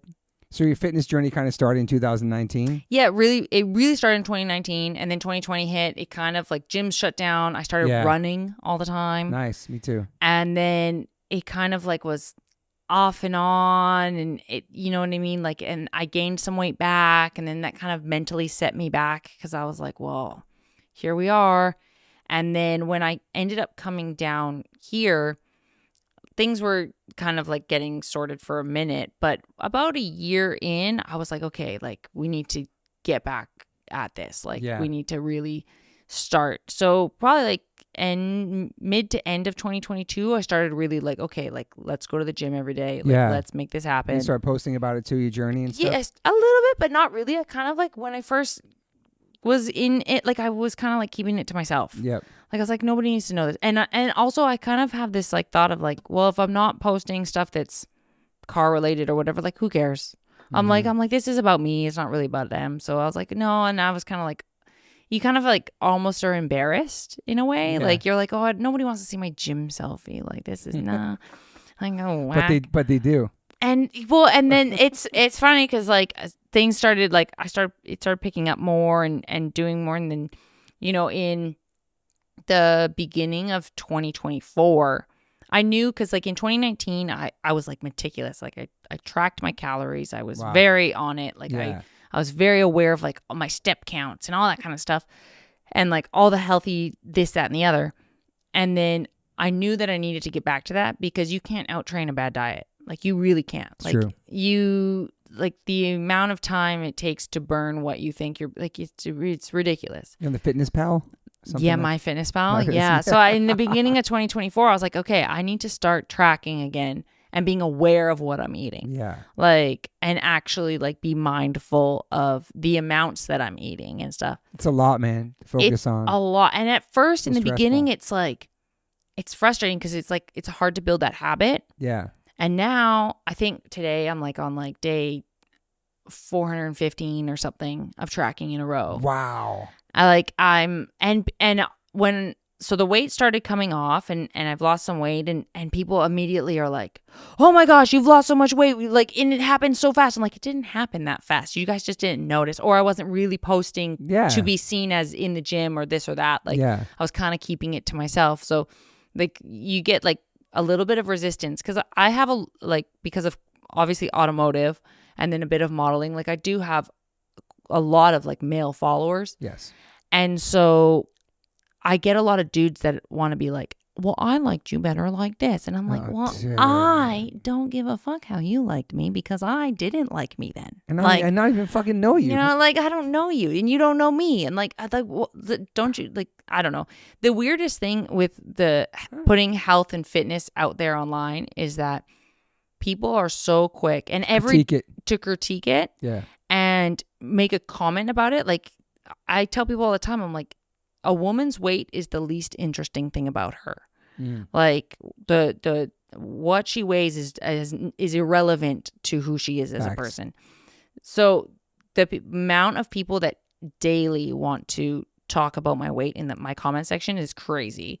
But or to give me their opinion of how I look. But I just think that it's crazy. Like when you want to be healthy and do better for yourself, it's like seen as very extreme and people are really like stressed about it. Like, are you sick? Are you okay? But like, if I sat in a drive-through lineup and ate a McDonald's burger every single day, In-N-Out or something, like nobody would bat an eye. Nah. They'd be like, yeah, that's normal. Okay, cool. Like you want It's normal. Like you want deep fried food every single day of your life? Like, yeah, hell yeah, live it up, sister. Like, you know what I mean? Like, but it's so true. But like you want to eat freaking broccoli and a little bit, like it's the world is over. Like it is weird.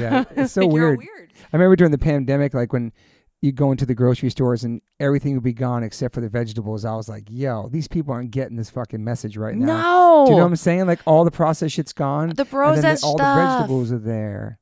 That's the craziest. It drives me mental. But do you let the comments bother you? Do you talk to people? Do you respond to people? Sometimes. Okay, here's the thing. Whether or not they're commenting, it's still engagement, right? Like whether it's good or bad. Facts. And so sometimes like when dudes try and tell me stuff about vehicles and like they're trying to like mansplain, I'll be like, I'll feed into it and I'll be like, no way, tell me more. No way, I had no idea. Yeah, like, oh man, I had like, thank you so much for that insight. Like I'll feed into it until they realize and they're like, oh, and then they got nothing left to say, right? Mm-hmm. But then I just won because I got engagement, which the monetization works out, and I'm gonna get paid. Is this on YouTube or everywhere? Everywhere. Okay. And then, damn, because sometimes I'm like, man, like you really think you're doing me a disservice by saying something rude or mean or whatever, but in turn you're helping me out. So like that's weird. And then also I'm gonna pop up more on your feed because you just commented on my stuff and showed your algorithm that you like my stuff enough to comment. So now I'm gonna pop up more for you, and you don't like me. So why would you do that? Damn, that's a great point, man. Like I'm like enjoy seeing my face more, I guess. Like weirdo. But you're responding to DMs too, right? No, I don't really respond to DMs that much. I mean, I respond to DMs when there are people I know. Okay. I don't really go out of my way because like there's so much bullshit that comes through on the request thing that I'm sure. Sometimes I try not to even go through it just because it's like too much, or sometimes I just have a good laugh and like go through. Like I'm like, what? But you're publicly responding to people. I'll respond to some comments here and there. I try and like if people want to give me the time of day and be nice in the comments, I try and write something nice back. Like I try and like engage with people. If you want to support me, hell yeah, thank you. I appreciate that. Like because without people supporting whatever the heck I'm doing, there would be no me. Yeah. You know? And so I always try and like do as much as I can to like, you know, give people the time of day. The ones that do, like, I can take a lot of heat. Like, I was a weird kid in school. Like, I know what bullying is. Like, my, you know, teenage years and whatever, they set me up for that, you know, thick skin for my adult social media years, you know? Yeah. And so nothing gets under your skin and bothers you. It doesn't really bother me. I don't like it when people, like, I really, like, especially with, like, the health stuff, like, I really don't enjoy the constant comments of, like, what they think I should look like. Or like what I should weigh. I liked you better when you were thicker. I like you. I'm like, stop. Like, bro. I'm like, I don't care. Like, F off, man. Like, dude, first of all, like, I don't care what you think. Like, and so lately, like, you're never going to meet me ever anyway. I always like recently, cause I used to kind of like let it go. And then you'll see certain ones, they come back. They keep coming back, like the same people. And like, of course, the block button does a great job a lot of times. Such a great feeling. Great feature. Yes. But I do also like to every once in a while, I will correct someone and I will be like, hey, like, I think that it's really unfortunate that you have to say something like that towards someone you don't know on the internet. If you don't like me, please feel free to unfollow me. There are plenty other women out there that you can find that you like better. Yeah. But I don't think that showing young women that may be following me or other women that I should just take it.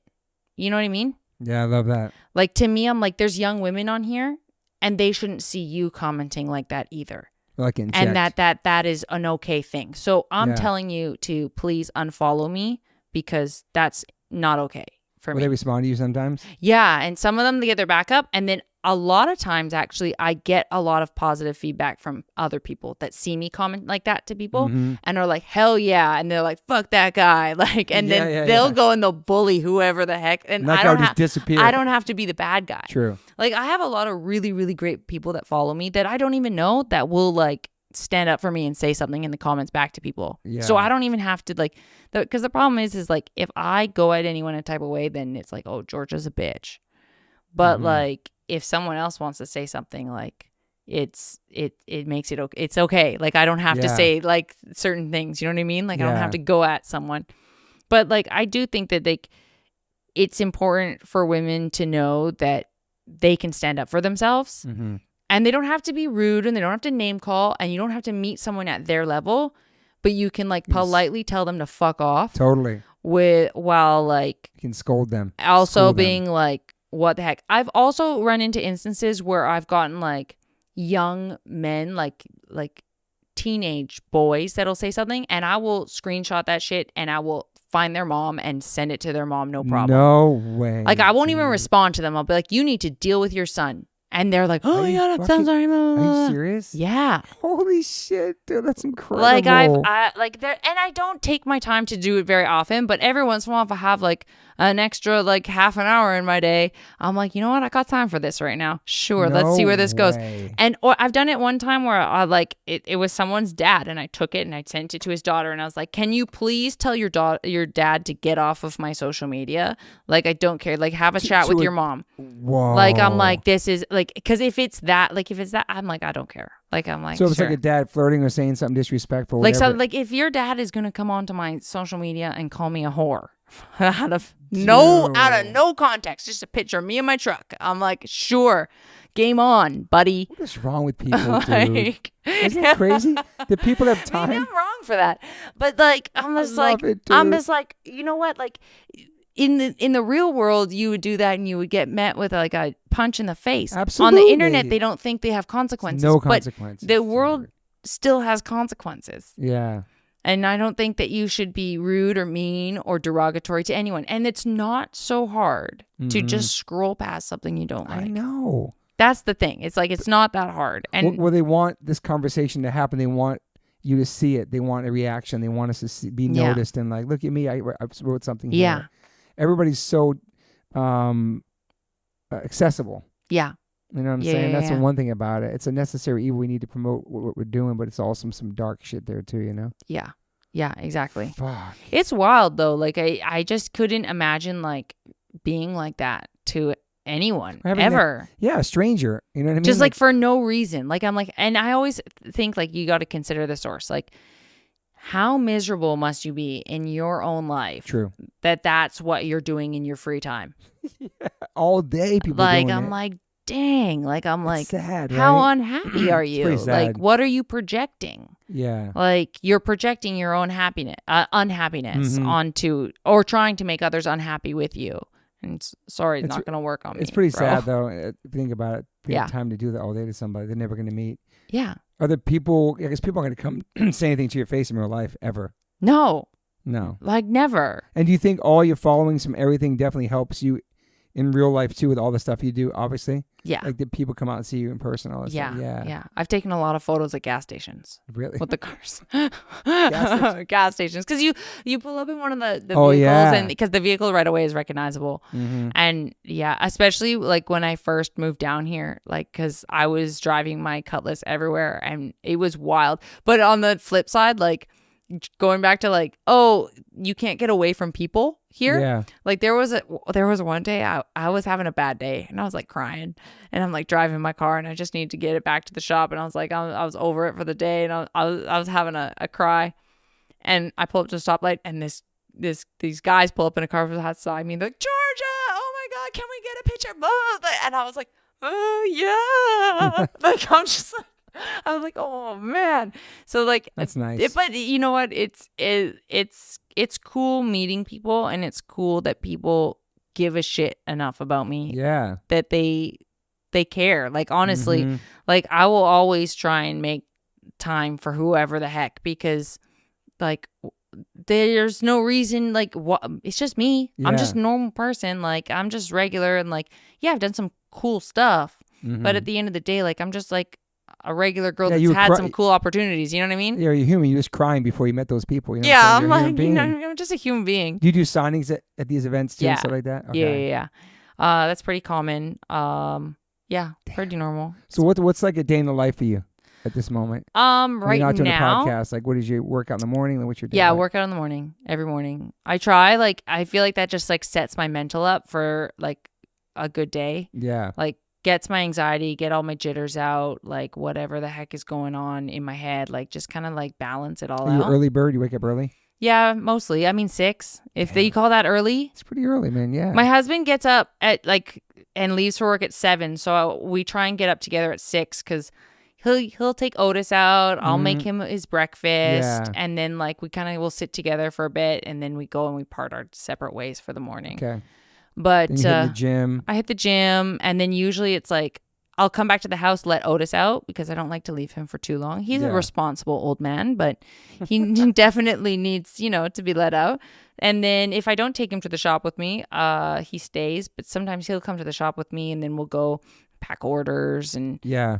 go edit YouTube, film whatever I need to film. Sometimes I have brand stuff that I have to film content for. So get that done. Like the shop space is really nice because it's private enough that I can just be an idiot. I have neighbors to the next bay over to me. And when I first moved in there, I was like out there with a tripod in the freaking parking lot, and there's like nobody else around, and they had a pretty quiet time before, and I was like, sorry, you're gonna see this weird stuff all the time. Like, But they're cool. Yeah, they're super cool, and they're super nice because I am there by myself often. Like Jaime's at work through Monday through Friday, and so for me, just being a woman by myself, and we're not open to the public. We've made it very clear, like, we're just a private shop. Like, we don't do sales out of the shop. Yeah. Like, please don't. Like, we do have cameras, but our neighbors are really cool.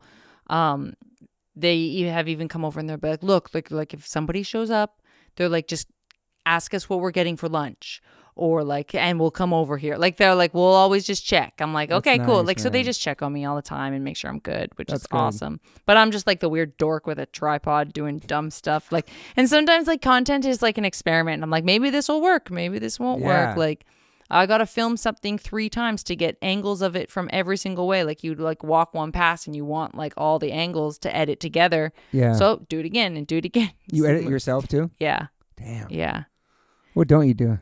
I don't know. I haven't skydove yet or anything like that, so maybe that. Do you have like a dream collab to do with the car stuff? Somebody? I want to work with Vans. Okay.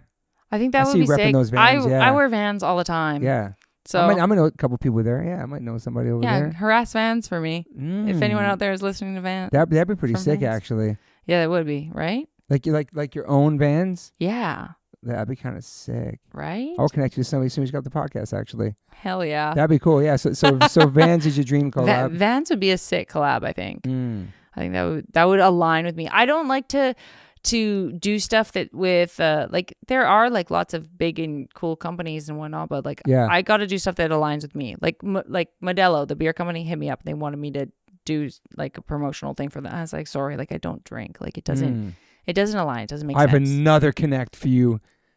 For my friend's non-alcoholic beer that's coming out. He's a pro skater that's the most legendary human. This might be so sick. No way. It's called Easy Does It. Oh my God. Let's do it. Oh my God. This is so cool. We're going to talk about the podcast. You just had a whole light bulb. I just saw it above your head right now. I love connecting creatives and people. That's my whole life, connecting people. Yeah. And so like, I'm already thinking about this already on the pod. I don't want to say his name. What about therapy? You ever had therapy before? Heck yeah. You fuck with it still? A lot of therapy. Okay. Well, you know what? All those years that I was that weird goth kid, my parents were like, get her in therapy right now. Oh, so you started young. Oh, yeah. Oh, yeah. I like when her Canadian shit comes out when she says certain things. Oh, yeah. Sorry. No, I love it. So therapy at a young age, yeah. Yeah, I did a lot of therapy when I was young, and which I do think is great. We went through a lot of different counselors just because finding someone that connected and aligned with me. Yeah.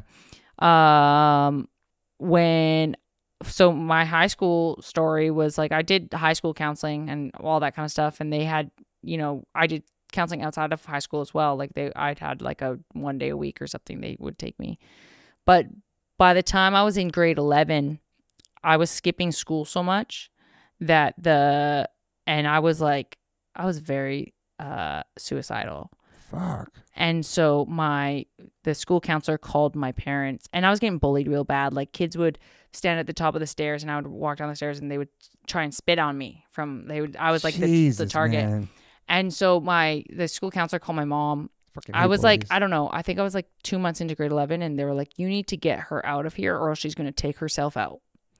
Wow. And so they took me out of normal high school and they put me into like a night school program. So I was able to actually work and I was riding horses and doing all that. And then I was able to not be in the high school that so I didn't complete high school where I was at just because it messed me up. So they put me into like a suicide prevention like program. Damn. And to like get me to be sort of like back, settled and then, continue on with life. But wow, yeah, it was pretty crazy. It's pretty crazy. It all kind of came to a head. Man, this is going to get dark all of a sudden. It's okay. It all came to a head when I kind of like tried to like take myself out. And then I went into our little town. How old were you then? 17. Okay. 17. And I think I got hospitalized twice for like, I just would take anything that was in our pill cabinet. Okay. Like I would take like, I don't know, 50 Advils and whatever the heck, Wow. just to try and do whatever. Yeah. And so then I would end up in the hospital and they would pump me full of shit and make me drink the charcoal and the whole thing.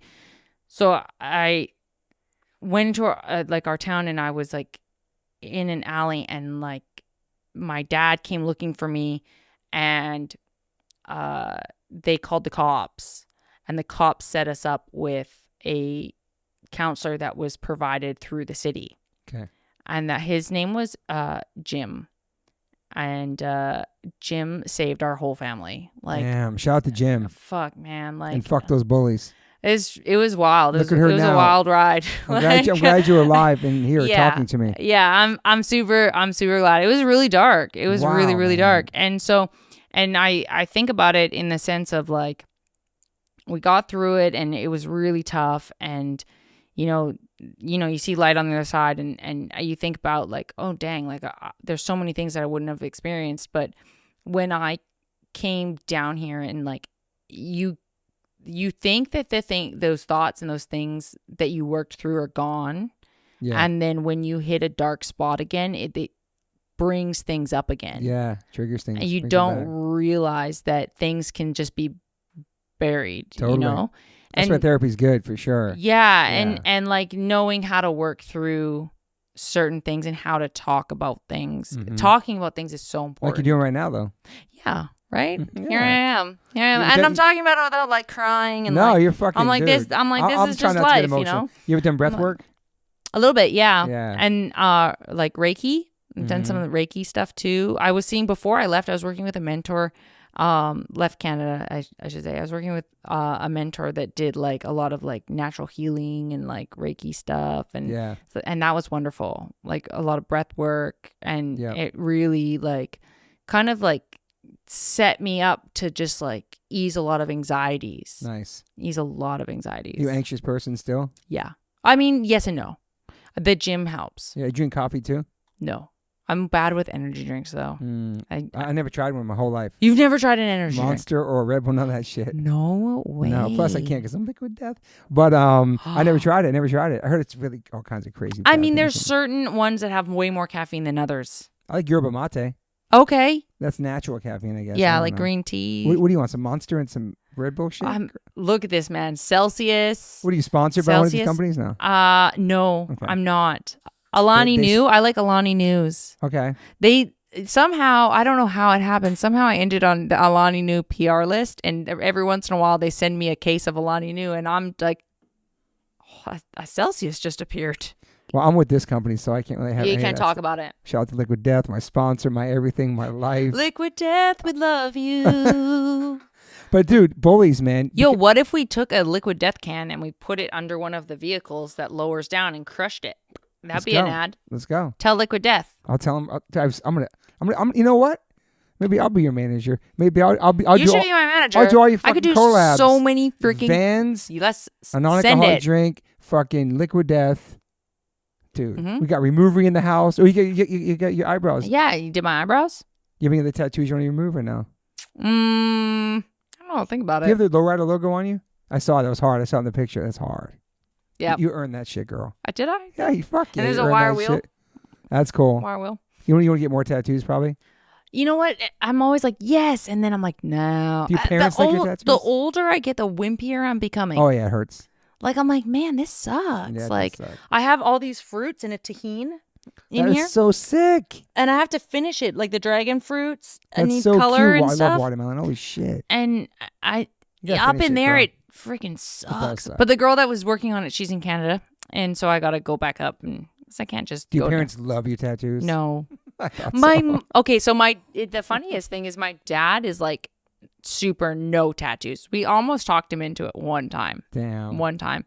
But my mom, when she was, I think when she turned like 60 or something, I was home and my mom had me late. So I was home from high school at the time. Like anyways, long story short. So she turned like 60. Tattoo shop called the house, and I answered, and I was like, "Oh, hi." And they're like, "Oh, can you let Diana know that her stencil is ready? Like her drawing's ready." I was like, "Yeah, no problem. I will let her know." Your mom? Yeah. And so I went in. I was like, "Mom, Lady Luck Tattoo called, and they said that you have a drawing there that you're going to approve." And she's like, "Oh no." She's like, "I was thinking about it, but I just decided against it." Blah, blah, blah. I was like, "Mm-hmm." A week later, I go to my mom and I go to give her a hug. I'm like, "You smell like a tattoo shop. Like, you know the smell." Yeah, for sure. I was like, "You?" And she's like, "No." And she's like, "I don't know what you're talking about." And then an hour goes by and she's like, "Come here, I have to show you something." And she had like all this, like she had script down her whole side. And I was like, "What in tarnation is that?" On her ribs? Yes. That's no joke. No Damn. jokes. You're 6 years old, your first tattoo, and just bang. What does it say? Just some words? Or I was just like some words. Like I think it's like Wow. faith is knowing with your heart or something Only like if your that. dad likes it. And she said my dad didn't like it. Damn. But she likes it, so that's fine. Yeah. Who cares? So then when we went up to Washington to pick up my truck, my sister, my mom, and I all got matching orca whales. Oh, that's cool. Yeah, because like Pacific Northwest. Damn. Yeah. That's And we nice. almost talked my dad into getting it with us, and he was I not think for we'll it. come around maybe. Maybe. You never know. So we had therapy, we talk mental health, and then you workouts every day, your daily rituals. Oh, any regrets in your life? I don't think that you're supposed to regret anything. Mm. Isn't that kind of how it works? Sure. I feel like when you regret things, it takes away from the person you are today. That's definitely a thing. I think that there's things that I probably would have done differently, but I also think that maybe they shaped me into being who I am today. For sure. You know what I mean? Yeah. We all make mistakes. Nobody's perfect. And that's Agreed. just kind of how it goes, you know? Yeah. Yeah. What's the pros and cons, Canada versus America for you think? What do you love? What do you love about America? Okay, what are we saying for love? Like where do you want What do me you to love start? about America? What do you love about California? I love the diversity. Mm. I love the car culture and community. Yeah. I don't love the amount of traffic here. Not Not enough space. There's not enough space, not enough nature for me personally. Yeah. The problem is that California is a very beautiful state.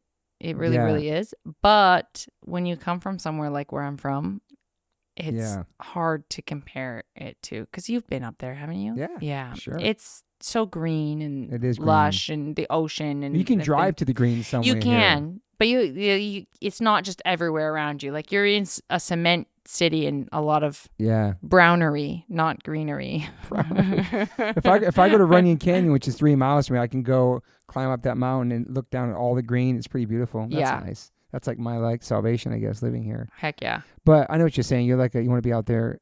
You do grounding? Not as much now that I'm in California. Okay. Everywhere's cement here. And I don't know if I'd want to take my shoes off at the park here. Yeah. I mean, I'm out in the IE. Yeah. Let's be real. Let's be real. Like. Yeah. Are you a spiritual person? Or religious person? I'm not religious. Yeah. I'm not religious. Sorry if anybody is. Okay, sorry. But also, I love her stories. I'm not one to hate on religion either. Mm-hmm. I'm not like this or that or anything. Like I don't, like, by all means, you do you, I do me. Like it's the same with the vegan thing. Like you don't bug me about my shit, and I'm not gonna bug you about your shit. Like don't knock on my door and try and sell me anything. Because I was looking at your tattoo on your left arm. My Virgin Mary. Which I have one too. Yeah. Which the thing, but I'm not religious. Same. And so for me, I love black and gray religious tattoos. I love that. I have a Virgin Mary on my back, but I grew up Catholic, going to church, all that stuff. I'm not into that anymore. It was something my mom forced me to do, but there's something about the black and gray religious tattoos. Beautiful, man. Yeah. And I know a lot of people in the whole world have those tattoos who aren't religious, who just love that, you know? Yeah. Something about it. It's just beautiful. Yeah. Not religious. But like, I feel like there has to be something more to life. Absolutely. But I don't know what that is. The pandemic really showed me about Mother Nature. There's some other sort of power or something putting us on a timeout. Yeah. Everything flourished. All the animals came back into the water, into the ocean into whatever the rivers, and I see like everything was thriving when we all stepped away from it. Yeah. Let everybody live and be in their fucking environments. Humans ruin so They much. fucking rape and pillage everything on this planet, dude. It's terrible. Like, I don't know why we have to just destroy everything, even just from like even our own creations. Like, why can't we just have what we have, like a house, for example, and a house that becomes 50 years old, and they're like, well, we'll just demo it and build something new and big instead. Yeah. Like, why can't we just keep what, why do we need more and more and more? Because everybody's greedy, man. Everything's excess all the time. So much. I get that actually a lot with car building. Is people ask me all the time, like, now that I built this truck, like, oh, what's next? And my answer every time is, why can't I just enjoy what I have? Dude. Like, it's so new, it's so fresh. Like, why do I always have to be doing something new? Like, and I feel social media also has like really pushed that narrative to people.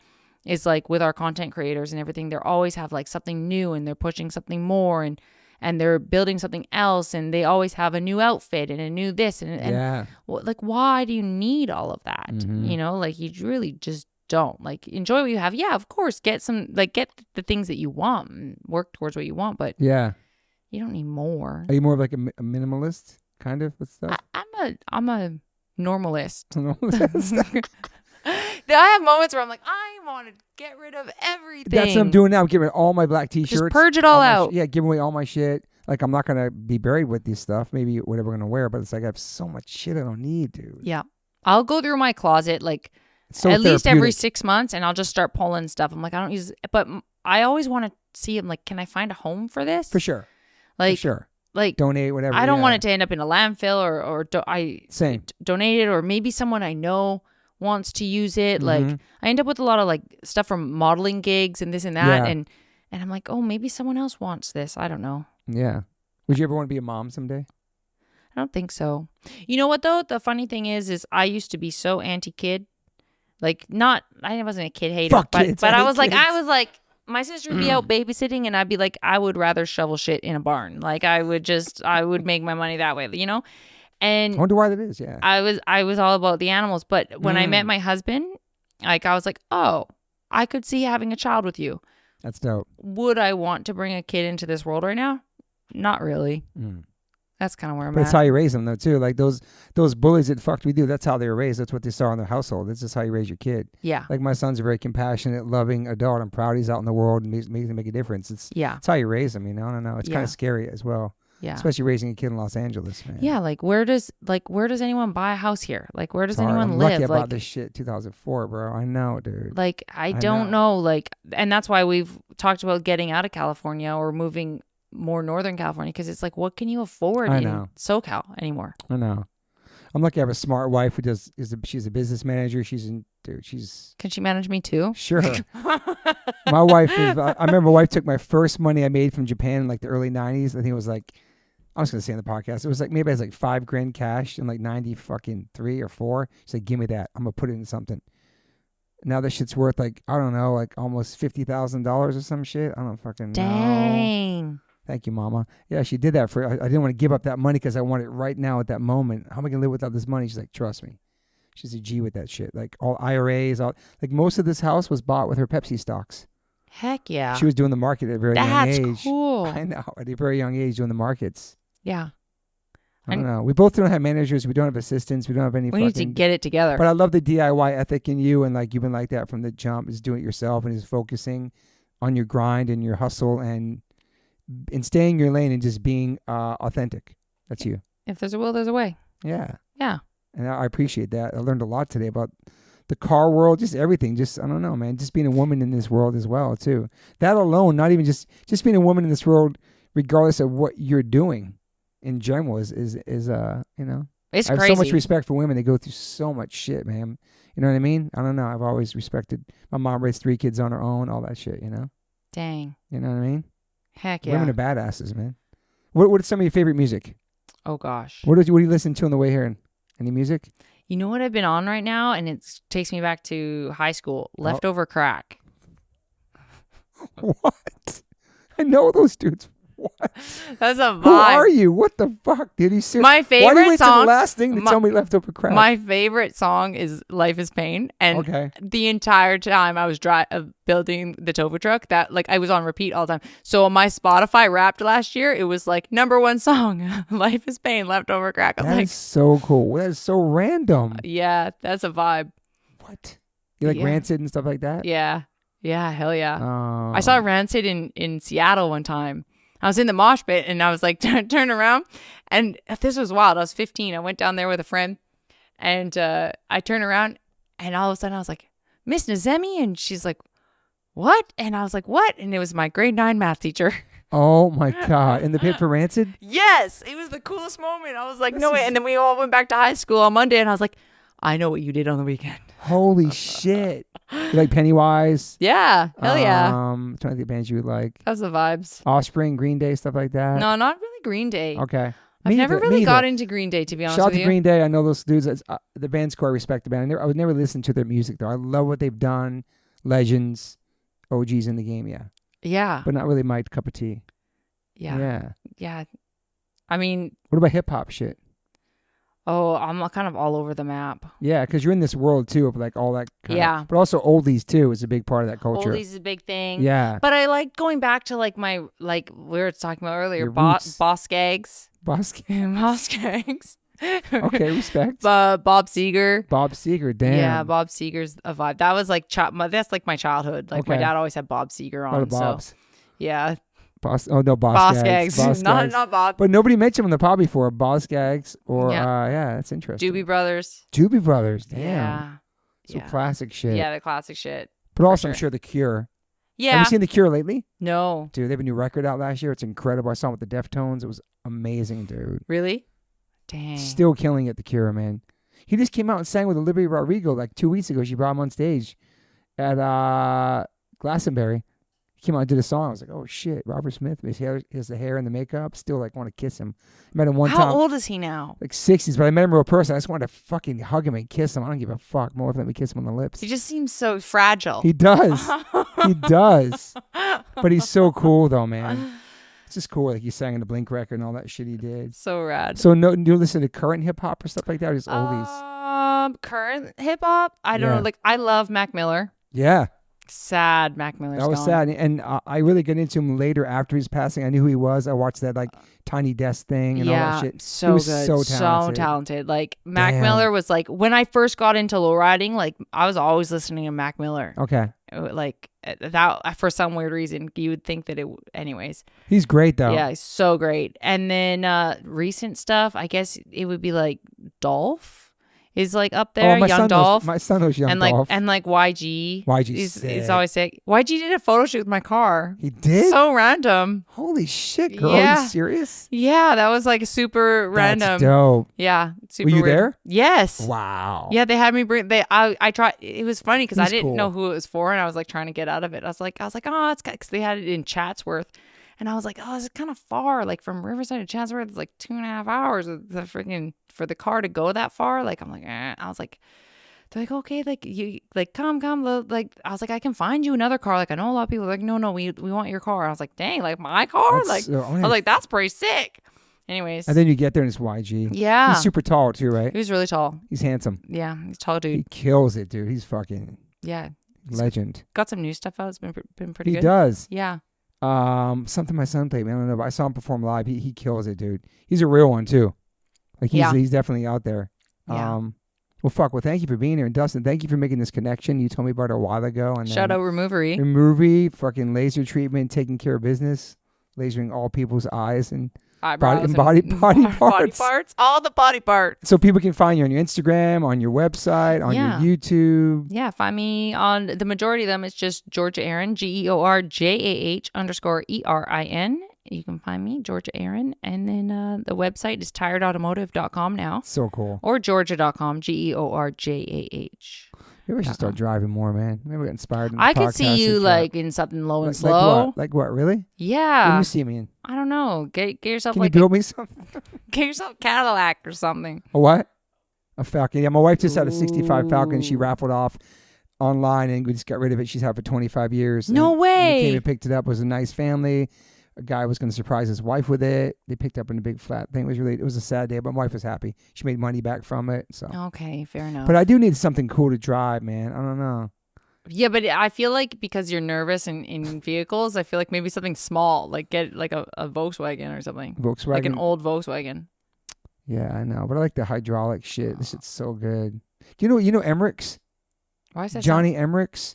He was just here in his like fucking truck yesterday. His Ford like to the ground here yesterday. He built my whole entire gate, my fence, all my stuff. He builds all steel stuff, but he also does all these car stuff. Sick. He's really interesting cat, man. Sick. But also California Cowboy Collective is my homies too. I'm gonna connect you with them too. Send me that info. Yeah, I'm gonna be like connecting with a lot of people today. Thanks for being here. Let's get some thank food. you. Can we get some food now? Yeah. You know what's one more thing about you being vegan? I think it's cool meeting vegans who are in different worlds, because for me, my whole world is punk and hardcore vegans, where we kind of started in the 80s and stuff.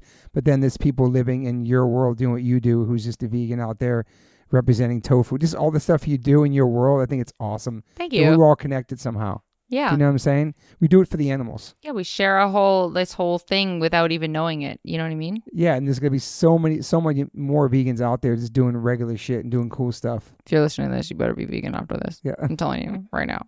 But I also love your approach that it's not preachy. Yeah. If someone wants to talk to me about it, I'll talk to them all day about it. But also, like, I'm not trying to be preachy at you, because I don't want to give that off that it scares someone off from it. I'm like, here, try this. Or just like, yo, you want a French fry? Oh, it's vegan. Yeah, exactly. It's gluten free Cool. too. That's true. Yeah. Well, thank you for being here. Thank you for having me. This was awesome. This was great. Okay, bye, everybody. Thanks for listening. Bye. Bye. Got to give a big shout out to Liquid Death.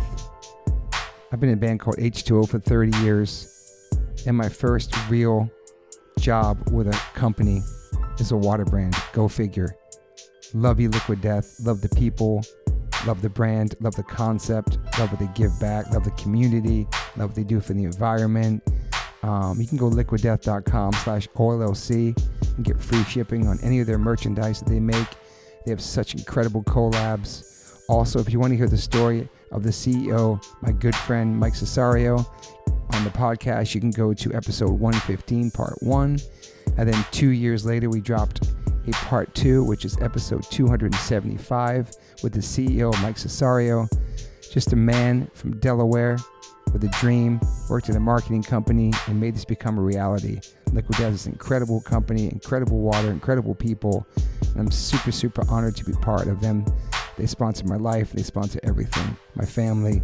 So go liquiddeath.com/OLLC and get free shipping on anything you want to buy on that site. If you want to get water, it's exclusively on Amazon.com. Murder your thirst, y'all. I always ask my guests if they have any regrets. I personally don't have any regrets. Even when it comes to my tattoos, I have the silliest tattoos. Even my ET on my leg, it's still a childhood memory for me, and I love it. I've had tattoos on top of tattoos strictly because I wanted more tattoos. I started getting tattoos when I was 18. I'm 52 now, and I can't stop. I've had laser treatment before on something on my arm. It's 4 tattoos on top of each other. And that experience at that place was pretty fast. It was pretty cold. It was in and out, swipe the credit card. Don't really tell me much, didn't give me much details or anything was going to happen. So I never went back. So as of most recently, I'm so lucky enough to have had 2 sessions at Removery Tattoo Removal. My tattoo on my arm that looks like a big black blob is now super light. I've had 2 sessions. I have a long road ahead of me. None of this stuff happens overnight. You cannot take a tattoo up in one sitting. You have to be patient. And it's painful. They ice you up. It's super fast. To me, it felt like a bunch of rubber bands. But what's more painful than that is looking at something on your body that you think you're stuck with for the rest of your life. That sucks. But now for me, I'm really happy I started this journey. I'm slowly going to get this tattoo removed. I never thought in a million years I have any kind of real estate on my arm. I don't even know what I want, but it's exciting. I'm so honored to announce that One Life, One Chance podcast is now with Removery. Call 866-934-4570 or go to removery.com. Use TobyH2O and get $100 off your first session. One of the most experienced tattoo removal companies in the world. Removery has 155 locations and 1.8 million treatments.